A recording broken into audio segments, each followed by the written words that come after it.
ಉನ್ನತೋನ್ನತನಾದಂತ ದೇವರ ನಾಮಕ್ಕೆ ಕೋಟಿ ಕೋಟಿ ಸ್ತೋತ್ರಗಳನ್ನ ಸಲ್ಲಿಸುತ್ತಾ ಬೆಳಗಿನ ಜಾವದಲ್ಲಿ ಎಚ್ಚರವಾಗಿದ್ದು ಪ್ರಾರ್ಥಿಸಲು ಹಸರಸರಾಗಿ ಕೂಡಿ ಬಂದಿರುವಂತ ದೇವರ ಮಂದೆಗೆ, ದೇವರ ಸಭೆಗೆ, ಹಿರಿಯರಿಗೆ, ಬೋಧಕರಿಗಳಿಗೆ, ಸಹೋದರ ಸಹೋದರಿಯರಿಗೆ, ಮಕ್ಕಳಿಗೆ ವಂದನೆಗಳನ್ನ ಸಲ್ಲಿಸ್ತೇನೆ. ಹಾಗೂ ಯೇಸು ಕ್ರಿಸ್ತನ ಮಧುರ ನಾಮದಲ್ಲಿ ಈ ಕಾರ್ಯಕ್ರಮಕ್ಕೆ ಸ್ವಾಗತವನ್ನ ಬಯಸ್ತೇನೆ. ಕರ್ತನು ನಮ್ಮನ್ನು ಆಶೀರ್ವಾದ ಮಾಡಲಿ. ಈ ದಿನದ ಪಾರಾಯಣಕ್ಕಾಗಿ ನಾನು ಆರಿಸಿಕೊಂಡಂತ ಭಾಗ ಕೀರ್ತನೆಗಳು ಬರೆದಂತ ಕೀರ್ತನೆ 37ನೇ ಅಧ್ಯಾಯ 5ನೇ ವಚನದಿಂದ 6-7 ವಚನಗಳ ತನಕ ಓದಿಕೊಳ್ಳೋಣ. 37ನೇ ಅಧ್ಯಾಯ 5ರಿಂದ ಕೆಲವೊಂದು ವಚನಗಳು. ನಿನ್ನ ಭೂಯಾತ್ರೆಯ ಚಿಂತೆಯನ್ನು ಯೆಹೋವನಿಗೆ ವಹಿಸಿಬಿಟ್ಟು ಭರವಸದಿಂದಿರು. ಆತನೇ ಅದನ್ನು ಸಾಗಿಸುವನು. ಆತನು ನಿನ್ನ ನೀತಿಯನ್ನು ಉದಯದ ಬೆಳಕಿನಂತೆಯೂ ನಿನ್ನ ನ್ಯಾಯವನ್ನು ಮಧ್ಯಾಹ್ನದ ತೇಜಸ್ಸಿನಂತೆಯೂ ಪ್ರಕಾಶವನ ಸನ್ನಿಧಿಯಲ್ಲಿ ಶಾಂತನಾಗಿ ನೆರವೇರಿಸಿಕೊಂಡು ಅಭಿವೃದ್ಧಿ ಹೊಂದುವವನನ್ನು ನೋಡಿ ಉರಿಗೊಳ್ಳಬೇಡ. ಕೋಪವನ್ನು ಅಣಗಿಸಿ ರೋಷವನ್ನು ಬಿಡು. ಉರಿಗೊಳ್ಳಬೇಡ, ಕೆಡುಕಿಗೆ ಕಾರಣವಾದೀತು. ಕೆಡುಕರು ತೆಗೆದು ಹಾಕಲ್ಪಡುವರು. ಯೆಹೋವನನ್ನು ನಿರೀಕ್ಷಿಸುವವರೇ ದೇಶವನ್ನು ಅನುಭವಿಸುವರು. ದೇವರು ಈ ವಾಕ್ಯ ಭಾಗವನ್ನ ಆಶೀರ್ವಾದ ಮಾಡಲಿ. ಈ ಸಮಯದಲ್ಲಿ ಪ್ರಾರ್ಥನೆಗೆ ಹೋಗೋಣ. ನಮ್ಮ ಮಧ್ಯದಲ್ಲಿ ಈ ದಿನದ ಪ್ರಾರ್ಥನೆಗಾಗಿ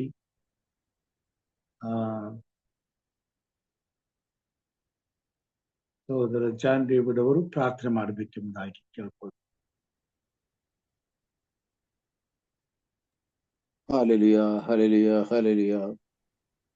ಪರಿಶುದ್ಧನು ಪರಿಶುದ್ಧನು ನಮ್ಮೆಲ್ಲರ ಕುರುಬನಾದ ಪರಲೋಕದ ನಮ್ಮ ತಂದೆಯೇ, ನಿನಗೆ ಸ್ತೋತ್ರವನ್ನು ಸಲ್ಲಿಸ್ತೇನಪ್ಪ ತಂದೆ. ಈ ಒಳ್ಳೆಯ ದಿವಸವನ್ನು ಕೊಟ್ಟು ನಿನ್ನೆ ರಾತ್ರಿ ಒಳ್ಳೆ ವಿಶ್ರಾಂತಿಯನ್ನು, ಸುಖಕರವಾದ ನಿದ್ರೆಯನ್ನು ಕೊಟ್ಟು ಈ ಬೆಳಗಿನ ಜಾವದಲ್ಲಿ ಎಚ್ಚರವಾಗಿದ್ದು ಪ್ರಾರ್ಥಿಸಿರಿ ಎಂಬ ಕೂಟದಲ್ಲಿ ನಮ್ಮನ್ನು ಕರೆದುಕೊಂಡು ಬಂದದಕ್ಕಾಗಿ, ನಮ್ಮನ್ನು ಎಚ್ಚರಪಡಿಸಿದಕ್ಕಾಗಿ ನಿನಗೆ ಸ್ತೋತ್ರವನ್ನು ಸಲ್ಲಿಸ್ತೇನಪ್ಪ. ಸೇವಕರು ಹೇಳಿದ ಇನ್ನ ಭೂ ಯಾತ್ರೆಯ ಚಿಂತೆಯನ್ನು ಕರ್ತನಿಗೆ ವಹಿಸಿಬಿಟ್ಟು ನಿಶ್ಚಿಂತನಾಗಿರು, ಅದನ್ನು ಆತನೇ ಸಾಗಿಸಲು ಹೇಳಿದ ದೇವರೇ ಅಪ್ಪ ತಂದೆಯೇ, ನಾವು ನಮ್ಮನ್ನು ನಿನ್ನ ಕರಗಳಿಗೆ ಸಮರ್ಪಿಸ್ತೇನೆ ಅಪ್ಪ ತಂದೆಯೇ. ನಮ್ಮ ದೇವರು ನೀನು ಒಳ್ಳೆಯವನು, ನಮ್ಮ ರಕ್ಷಕನು, ನಮ್ಮ ಒಡೆಯನು ನೀನು ತಂದೆ. ನಿನಗೆ ಸ್ತೋತ್ರವನ್ನು ಸಲ್ಲಿಸ್ತೇನೆ. ನಮ್ಮ ಜೀವಿತದಲ್ಲಿ ಯಾವಾಗಲೂ ಒಳ್ಳೆಯದನ್ನೇ ಮಾಡುವ ದೇವರೇ, ನಿನಗೆ ಕೋಟಿ ಕೋಟಿ ಸ್ತೋತ್ರವನ್ನು ಸಲ್ಲಿಸ್ತೇನೆ ಅಪ್ಪ. ನಮ್ಮ ರಕ್ಷಕನು, ನಮ್ಮ ಒಡೆಯನು ನೀನು ತಂದೆ. ನಿನಗೆ ಸ್ತೋತ್ರ ಅಪ್ಪ ತಂದೆ. ಈ ಬೆಳಗಿನ ಜಾವದಲ್ಲಿ ಎಚ್ಚರವಾಗಿದ್ದು ಪ್ರಾರ್ಥಿಸ ಕೂಟದಲ್ಲಿ ಬಂದು ಸೇರಿದಂತ ಎಲ್ಲರನ್ನೂ ನಜರೇತಿನ ಯೇಸು ಕ್ರಿಸ್ತನ ನಾಮದಲ್ಲಿ ವಂದಿಸುತ್ತಾ ನಾನು ಪ್ರಾರ್ಥಿಸುವನಾಗಿದ್ದೇನೆ. ನಮ್ಮ ದೇವರು ಪ್ರಾರ್ಥನೆಯನ್ನು ಕೇಳುವ ದೇವರು, ಅದಕ್ಕೆ ಸದುತ್ತರವನ್ನು ಕೊಟ್ಟು ಸನ್ಮಾರ್ಗದಲ್ಲಿ ನಮ್ಮನ್ನು ನಡೆಸುವ ದೇವರೇ, ನಿನಗೆ ಸ್ತೋತ್ರ. ಯುಗದ ಸಮಾಪ್ತಿಯಲ್ಲ ಆ ದಿವಸಗಳಲ್ಲಿಯೂ ನಿನ್ನ ಸಂಗಡ ಇದ್ದೇನೆ ಎಂದು ವಾಗ್ದಾನ ಮಾಡಿದ ದೇವರೇ, ನಿನಗೆ ಸ್ತೋತ್ರ ಅಪ್ಪ ತಂದೆಯೇ. ನಾವು ಬೇಡುವನಾಗಿದ್ದೇನೆ ಇವತ್ತಿನ ದಿವಸದಲ್ಲಿ ನಿನ್ನ ಸೇವಕರು ಕೊಡುವಂತಹ ಮನ್ನವನ್ನು, ನಿನ್ನ ವಾಕ್ಯವನ್ನು, ಹೌದಪ್ಪ ತಂದೆ, ಆ ವಾಕ್ಯವನ್ನು ನಮ್ಮ ಜೀವಿತದಲ್ಲಿ ಅಳವಡಿಸಿಕೊಂಡು ಆ ವಾಕ್ಯಕ್ಕೆ ವಿಧೇಯರಾಗಿ ವಾಕ್ಯವನ್ನು, ಹೌದಪ್ಪ, ಆ ವಾಕ್ಯವನ್ನು ನಮ್ಮ ಜೀವಿತದಲ್ಲಿ ಜೀರ್ಣಿಸಿಕೊಂಡು ಅದಕ್ಕೆ ತಕ್ಕ ಹಾಗೆ ನಡೆಯುವಂತೆ ನಮ್ಮನ್ನು ನೀನು ಬಲಪಡಿಸುವಂತ ನಿನ್ನಲ್ಲಿ ಬೇಡಿಕೊಳ್ಳುತ್ತೇನೆ ತಂದೆ. ನಿನ್ನ ಸೇವಕರು ನಿನ್ನ ವಾಕ್ಯಗಳನ್ನು ಹೇಳುವಂತ ಸಂದರ್ಭದಲ್ಲಿ ಅವರ ಬಾಯಿಗೆ ಬಾಯಿ ಇದ್ದು ವಿಶೇಷ ರೀತಿಯಲ್ಲಪ್ಪ ತಂದೆ ಎಲ್ಲರನ್ನು, ಹೌದಪ್ಪ, ನಿನ್ನ ಪರಿಶುದ್ಧ ಆತ್ಮನಿಂದ ಎಲ್ಲರನ್ನು ತುಂಬಿಸಿ ನಮ್ಮ ಜೀವಿತದಲ್ಲಿ ನೀನು ಮಾತನಾಡುವಂತ ನಿನ್ನಲ್ಲಿ ಬೇಡಿಕೊಳ್ಳುತ್ತೇನೆ ಅಪ್ಪ ತಂದೆ. ನೀನು ಮಾತನಾಡುವಾಗ ಹೌದು ಎಲ್ಲ ಕಾರ್ಯಗಳು ಆಗುವುದಪ್ಪ. ಬೆಳಕಾಗಲಿ ಅಂತ ಹೇಳುವಾಗ ಬೆಳಕಾಯ್ತಪ್ಪ ತಂದೆಯೇ. ಹಾಗೆ ನಾವು ಬೇಡುವರಾಗಿದ್ದೇವೆ, ನಿನ್ನ ವಾಕ್ಯಗಳು ನಮ್ಮ ಜೀವಿತದಲ್ಲಿ ಅಪ್ಪ ತಂದೆ, ಹೌದಪ್ಪ ತಂದೆ, ಅದು ಬೆಳಕಾಗಲಿ ಅಂತ ನಿನ್ನಲ್ಲಿ ಬೇಡಿಕೊಳ್ಳುತ್ತೇನೆ ಅಪ್ಪ ತಂದೆ. ನಿನಗೆ ಸ್ತೋತ್ರ ಅಪ್ಪ ತಂದೆ. ಪ್ರತ್ಯೇಕವಾಗಿ ನಾವು ಬೇಡುವನಾಗಿದ್ದೇನೆಪ್ಪ ತಂದೆ. ನಿನ್ನ ಸನ್ನಿಧಿಯಲ್ಲಿ ಅಪ್ಪ ತಂದೆ ಏನು ಅಗತ್ಯವುಳ್ಳವರಾಗಿ ನಾವು ಬಂದಿದ್ದೇವಪ್ಪ ತಂದೆ. ನಜರೇತಿನ ಯೇಸು ಕ್ರಿಸ್ತನ ನಾಮದಲ್ಲಿ ಅಪ್ಪ ತಂದೆ ಅದನ್ನೆಲ್ಲರಿಗೂ ಒದಗಿಸುವಂತ ನಿನ್ನಲ್ಲಿ ಬೇಡಿಕೊಳ್ಳುತ್ತೇನೆ ತಂದೆ. ನಿನಗೆ ಸ್ತೋತ್ರ. ನೀವು ನನ್ನಲ್ಲಿ ನನ್ನ ವಾಕ್ಯಗಳು ನಿಮ್ಮಲ್ಲಿ ನೆಲೆಗೊಂಡಿದ್ದಾರೆ, ಏನು ಬೇಕಾದ್ರೆ ಬೇಡಿಕೊಳ್ಳಿರಿ ಅದು ದೊರೆಯುದಂತ ಹೇಳುವಾಗ ಅಪ್ಪ ತಂದೆಯೇ ನಾವು ಬೇಡುವರಾಗಿದ್ದೇವಪ್ಪ ತಂದೆಯೇ. ಅಪ್ಪ ತಂದೆ ನಮ್ಗೆ ಅನುಗ್ರಹಿಸು ಅಂತ ನಿನ್ನಲ್ಲಿ ಬೇಡಿಕೊಳ್ಳುತ್ತೇನೆ. ಹೌದಪ್ಪ ತಂದೆ, ಎಲ್ಲರಿಗೆ ಒಳ್ಳೆ ಆರೋಗ್ಯವನ್ನು ಕೊಟ್ಟು ಈ ಒಂದು ಕೂಟದ ಒಡೆತನ ನಿನಗೆ ಸಮರ್ಪಿಸುತ್ತಾ ಪ್ರಾರಂಭದಿಂದ ಕೊನೆಯವರೆಗೂ ನೀನು ನಮ್ಮ ಜೊತೆಗಾರನಾಗಿದ್ದು ನಡೆಸು ಅಂತ ಬೇಡುತ್ತೇನೆ. ನಮ್ಮ ರಕ್ಷಕನ ಒಡೆಯನಾದ ಯೇಸುವಿನ ನಾಮದಲ್ಲಿ ಬೇಡಿದ್ದೇನೆ ತಂದೆಯೇ, ಆಮೇನ್. ಆಮೇನ್. ಪ್ರಾರ್ಥನೆಗಾಗಿ ವಂದನೆಗಳನ್ನ ಸಲ್ಲಿಸ್ತೇನೆ. ಹಾಗೂ ಈ ಸಮಯದಲ್ಲಿ ಒಂದು ವಿಶೇಷ ಗೀತೆಯನ್ನ ಸಹೋದರಿ ವರಲಕ್ಷ್ಮಿ ಹಾಗೂ ಅವ್ರ ಕುಟುಂಬದವರು ಹಾಡಬೇಕೆಂಬುದಾಗಿ ಕೇಳ್ಕೊಳ್ತೇವೆ. ಮಾಡ್ತೀವಿ ಸರ್. ದೇವ್ರ ಸ್ತೋತ್ರ ಆಗ್ಲಿ.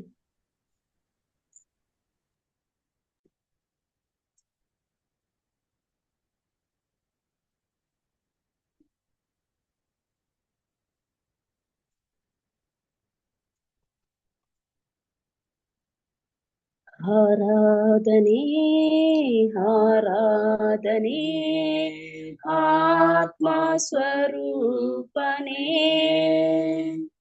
ನಿನ್ನ ಶಿಲುಬೆಯ ದೃಷ್ಟಿಸಿ, ನಿನ್ನ ಶಿಲುಬೆಯ ದೃಷ್ಟಿಸಿ, ನಿನ್ನ ಪಾದದಲ್ಲಿ ಮೊಣಕಾಲೂರಿ ಪೂರ್ಣ ಹೃದಯದಿಂದ ನಿನ್ನನ್ನು ಸ್ತುತಿಸಿ, ನಿನ್ನ ಪಾದದಲ್ಲಿ ಮೊಣಕಾಲೂರಿ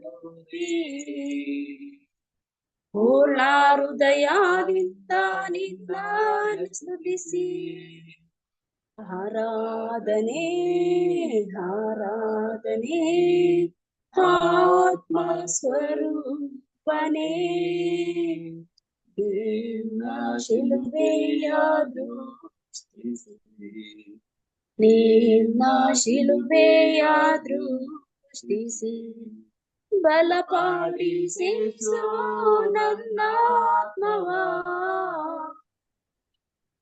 ಜಲುಬಿದ್ದ ಕೈಗಳ ನಡಗುವ ಮೊಣಕಾಲ, ಪ್ರತಿ ನಿಮಿಷವು ನಿನ್ನ ಪ್ರಾರ್ಥಿಸುವ ಆತ್ಮದಿಂದ, ಬಲಪಡಿಸು ನನ್ನಾತ್ಮವ,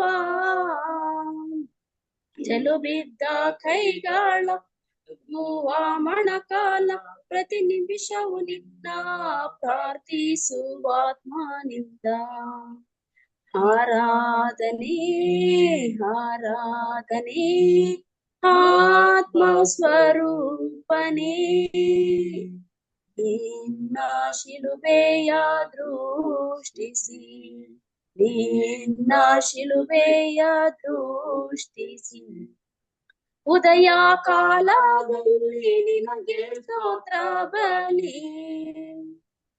ನೂತನ ಕೃಪೆಯಿಂದ ಹೊಸ ವರಗಳಿಂದ ಈ ದಿನವೂ ನಡೆಸು ಪರಿಶುದ್ಧ ಆತ್ಮನಿಂದ, ಉದಯ ಕಾಲದಲ್ಲಿ ನಿನಗೆ ಸ್ತೋತ್ರ ಬಲಿ, ನೂತನ ಕೃಪೆಯಿಂದ ಹೊಸ ವರಗಳಿಂದ ಈ ದಿನವೂ ನಡೆಸು ಪರಿಶುದ್ಧ ಆತ್ಮನಿಂದ, ಆರಾಧನೆ ಆರಾಧನೆ ಆತ್ಮ ಸ್ವರೂಪನೇ, ನಿನ್ನ ಶಿಲುಬೆಯ ದೃಷ್ಟಿಸಿ, ನಿನ್ನ ಶಿಲುಬೆಯ ದೃಷ್ಟಿಸಿ, ಕರುಣಿಸು ಯೇಸು ಭಾರತ ದೇಶವ, ಸುರಿಸು ನಿನ್ನ ರಕ್ತವ, ಅಗ್ನಿಯುಕ್ತ ಆತ್ಮವ, ಎಲ್ಲಾರು ಸ್ತುತಿಸಲಿ ನಿನ್ನಯ ನಾಮವ, ಕರುಣಿಸು ಯೇಸು ಭಾರತ ದೇಶವ, ಸುರಿಸು ನಿನ್ನ ರಕ್ತವ, ಅಗ್ನಿಯುಕ್ತ ಆತ್ಮವ, ಎಲ್ಲಾರು ಸ್ತುತಿಸಲಿ ನಿನ್ನಯ ನಾಮವ, ಆರಾಧನೆ ಆರಾಧನೆ ಆತ್ಮ ಸ್ವರೂಪನೇ, ನಿನ್ನ ಶಿಲುಬೆಯ ದೃಷ್ಟಿಸಿ, ನಿನ್ನ ಶಿಲುಬೆಯ ದೃಷ್ಟಿಸಿ, ನಿನ್ನ ಪಾದದಲ್ಲಿ ಮೊಣಕಾಲೂರಿ ಪೂರ್ಣ ಹೃದಯದಿಂದ ನಿನ್ನನ್ನು ಸ್ತುತಿಸಿ, ನಿನ್ನ ಪಾದದಲ್ಲಿ ಮೊಣಕಾಲೂರಿ ಪೂರ್ಣ ಹೃದಯದಿಂದ ನಿನ್ನನ್ನು ಸ್ತುತಿಸಿ, ಆರಾಧನೆ ಆರಾಧನೆ ಆತ್ಮ ಸ್ವರೂಪನೇ, ನಿನ್ನ ಶಿಲುಬೆಯ ದೃಷ್ಟಿಸಿ, ನಿನ್ನ ಶಿಲುಬೆಯ ದೃಷ್ಟಿಸಿ. Amen. Thank you sir. Amen. ಉತ್ತಮವಾದಂತಹ ಹಾಡಿಗಾಗಿ ಸಹೋದರಿ ವರಲಕ್ಷ್ಮಿ ಹಾಗೂ ಮುನೀಸ್ ಅವರಿಗೆ ನಾನು ವಂದನೆಗಳನ್ನ ಸಲ್ಲಿಸ್ತೇನೆ. ದೈವಿಕ ಸಂದೇಶವನ್ನ ಕೇಳುವಂತ ಸಮಯ. ಈ ಸಮಯದಲ್ಲಿ ದೇವರ ಮನ್ನವನ್ನ ಬಡಿಸಲು ಹಿರಿಯರಾದಂತ ವಿಜಯ್ ಕುಮಾರ್ ಅವರು ನಮ್ಮ ಜೊತೆಗಿದ್ದಾರೆ. ನಮ್ಮ ಕಾರ್ಯಕ್ರಮದಲ್ಲಿ ಅವರು ನಮ್ಮನ್ನ ಅನೇಕ ಸಾರಿ ದೇವರ ವಾಕ್ಯದ ಮುಖಾಂತರವಾಗಿ ನಡೆಸಿದ್ದಾರೆ. ಕರ್ತನಾತ್ಮನು ಅವರನ್ನ ಉನ್ನತವಾಗಿ ಸೇವೆಯಲ್ಲಿ ಎಲ್ಲೇ ಇರಲಿ ಆ ಸೇವೆಯಲ್ಲಿ ಅವರು ಹಾಜರಾಗ್ತಾರೆ, ತಮ್ಮನ್ನ ತೊಡಗಿಸ್ಕೊಳ್ತಾರೆ, ಸೇವೆಗೆ ಒಪ್ಪಿಸ್ತಾರೆ. ಸೊ ಈ ವಯಸ್ಸಿನಲ್ಲಿ ಇಂಥ ಒಂದು ಇಚ್ಛೆ, ಆಸಕ್ತಿ ದೇವರ ಸೇವೆಯಲ್ಲಿ ಹೊಂದಿರುವಾಗ ಕರ್ತನಾತ್ಮನು ಅವರನ್ನು ಇನ್ನೂ ಹೆಚ್ಚಿನ ರೀತಿಯಲ್ಲಿ ಆಶೀರ್ವದಿಸಿ ತನ್ನ ಮಹಿಮೆಗಾಗಿ ಉಪಯೋಗಿಸಿಕೊಳ್ಳುವಂತವರಾಗಿದ್ದಾರೆ. ದೇವರವ್ರನ್ನ ಆಶೀರ್ವಾದ ಮಾಡಲಿ.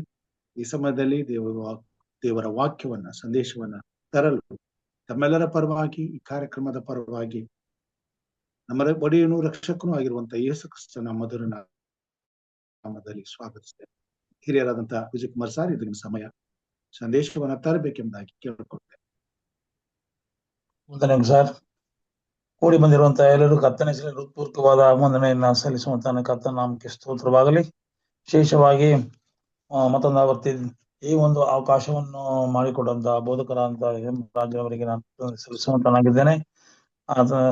ಈ ದಿನ ಎಚ್ಚರವಾಗಿದ್ದು ಪ್ರಾರ್ಥಿಸಿರಿ ಅಂತ ಹೇಳುವಾಗ, ಈ ಅಂತ್ಯಕಾಲದಲ್ಲಿ ನಾವೆಲ್ಲರೂ ಸಹ ಎಚ್ಚರವಾಗಿದ್ದು ದೇವರನ್ನ ದಿನನಿತ್ಯ ನಾವು ಪ್ರಾರ್ಥನೆ ಮಾಡುವುದು. ಯಾಕೆಂದ್ರೆ ನಮ್ಮ ಜೀವವನ್ನು ಉಳಿಸ್ಕೊಳ್ಬೇಕಾಗಿದೆ. ಅದಕ್ಕೋಸ್ಕರವಾಗಿ ಜೀವಕ್ಕಾಗಿ ನಾವು ಎದುರು ನೋಡುತ್ತಾ ಕ್ರಿಸ್ತನಲ್ಲಿ ನಾವು ಲೀನವಾಗುವುದಕ್ಕೆ ನಾವು ಪ್ರಾರ್ಥನೆ ವಿಜ್ಞಾಪನೆಗಳಿಂದ ಯಾವಾಗಲೂ ಎಚ್ಚರವಾಗಿದ್ದು ಪ್ರಾರ್ಥಿಸಬೇಕಾಗಿದೆ. ಇಂತಹ ಒಂದು ಅವಕಾಶ ಕೂಡಿ ಬಂದಿರುವಂತಹ ತಮ್ಮೆಲ್ಲರೂ ಕರ್ತನ ಹೆಸರಲ್ಲಿ ಹೃತ್ಪೂರ್ವಕವಾದ ವಂದನೆಯನ್ನು ಸಲ್ಲಿಸುವ ಚಿಕ್ಕವರು, ದೊಡ್ಡವರು ಹಾಗೂ ಬೋಧಕರು, ಹಿರಿಯರು ಮತ್ತು ಸಹೋದರ ಸಹೋದರಿಯರನ್ನ ಕರ್ತನ ಹೆಸರಲ್ಲಿ ವಂದಿಸುತ್ತೇನೆ. ಮತ್ತೊಂದು ಹೊಸ ದಿನವನ್ನು ನಿರ್ವಹಿಸಿ ಈ ದಿನದಲ್ಲಿ ಅದನ್ನ ಕೃಪಾತಿಶಯ ವರದಿಂದ ದೇವರನ್ನು ಕೊಂಡಾಡುವಂತ ಭಾಗ್ಯವನ್ನು ಕೊಟ್ಟಿದ್ದಾನೆ. ಅದನ್ನು ನಮಗೆ ಸ್ತೋತ್ರ.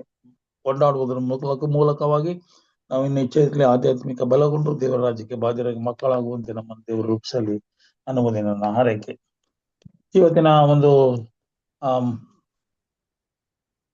ವಚನವನ್ನು ನಾವು ತೆಗೆದುಕೊಳ್ಳುವಾಗ 1 ಯೋಹಾನ 3:4 ಇದನ್ನು ನಾವು ನೋಡುವಾಗ, ಪಾಪ ಎಂದರೆ ಅಧರ್ಮ ಮಾಡುವವನು, ಪಾಪ ಮಾಡುವವನು ಏನಾಗಿದ್ರೆ ಅಧರ್ಮ ಮಾಡುವವನಾಗಿದ್ದಾನೆ ಎಂದು ನಾವಿಲ್ಲಿ 1 ಯೋಹಾನ 3:4 ನೋಡುತ್ತೇವೆ.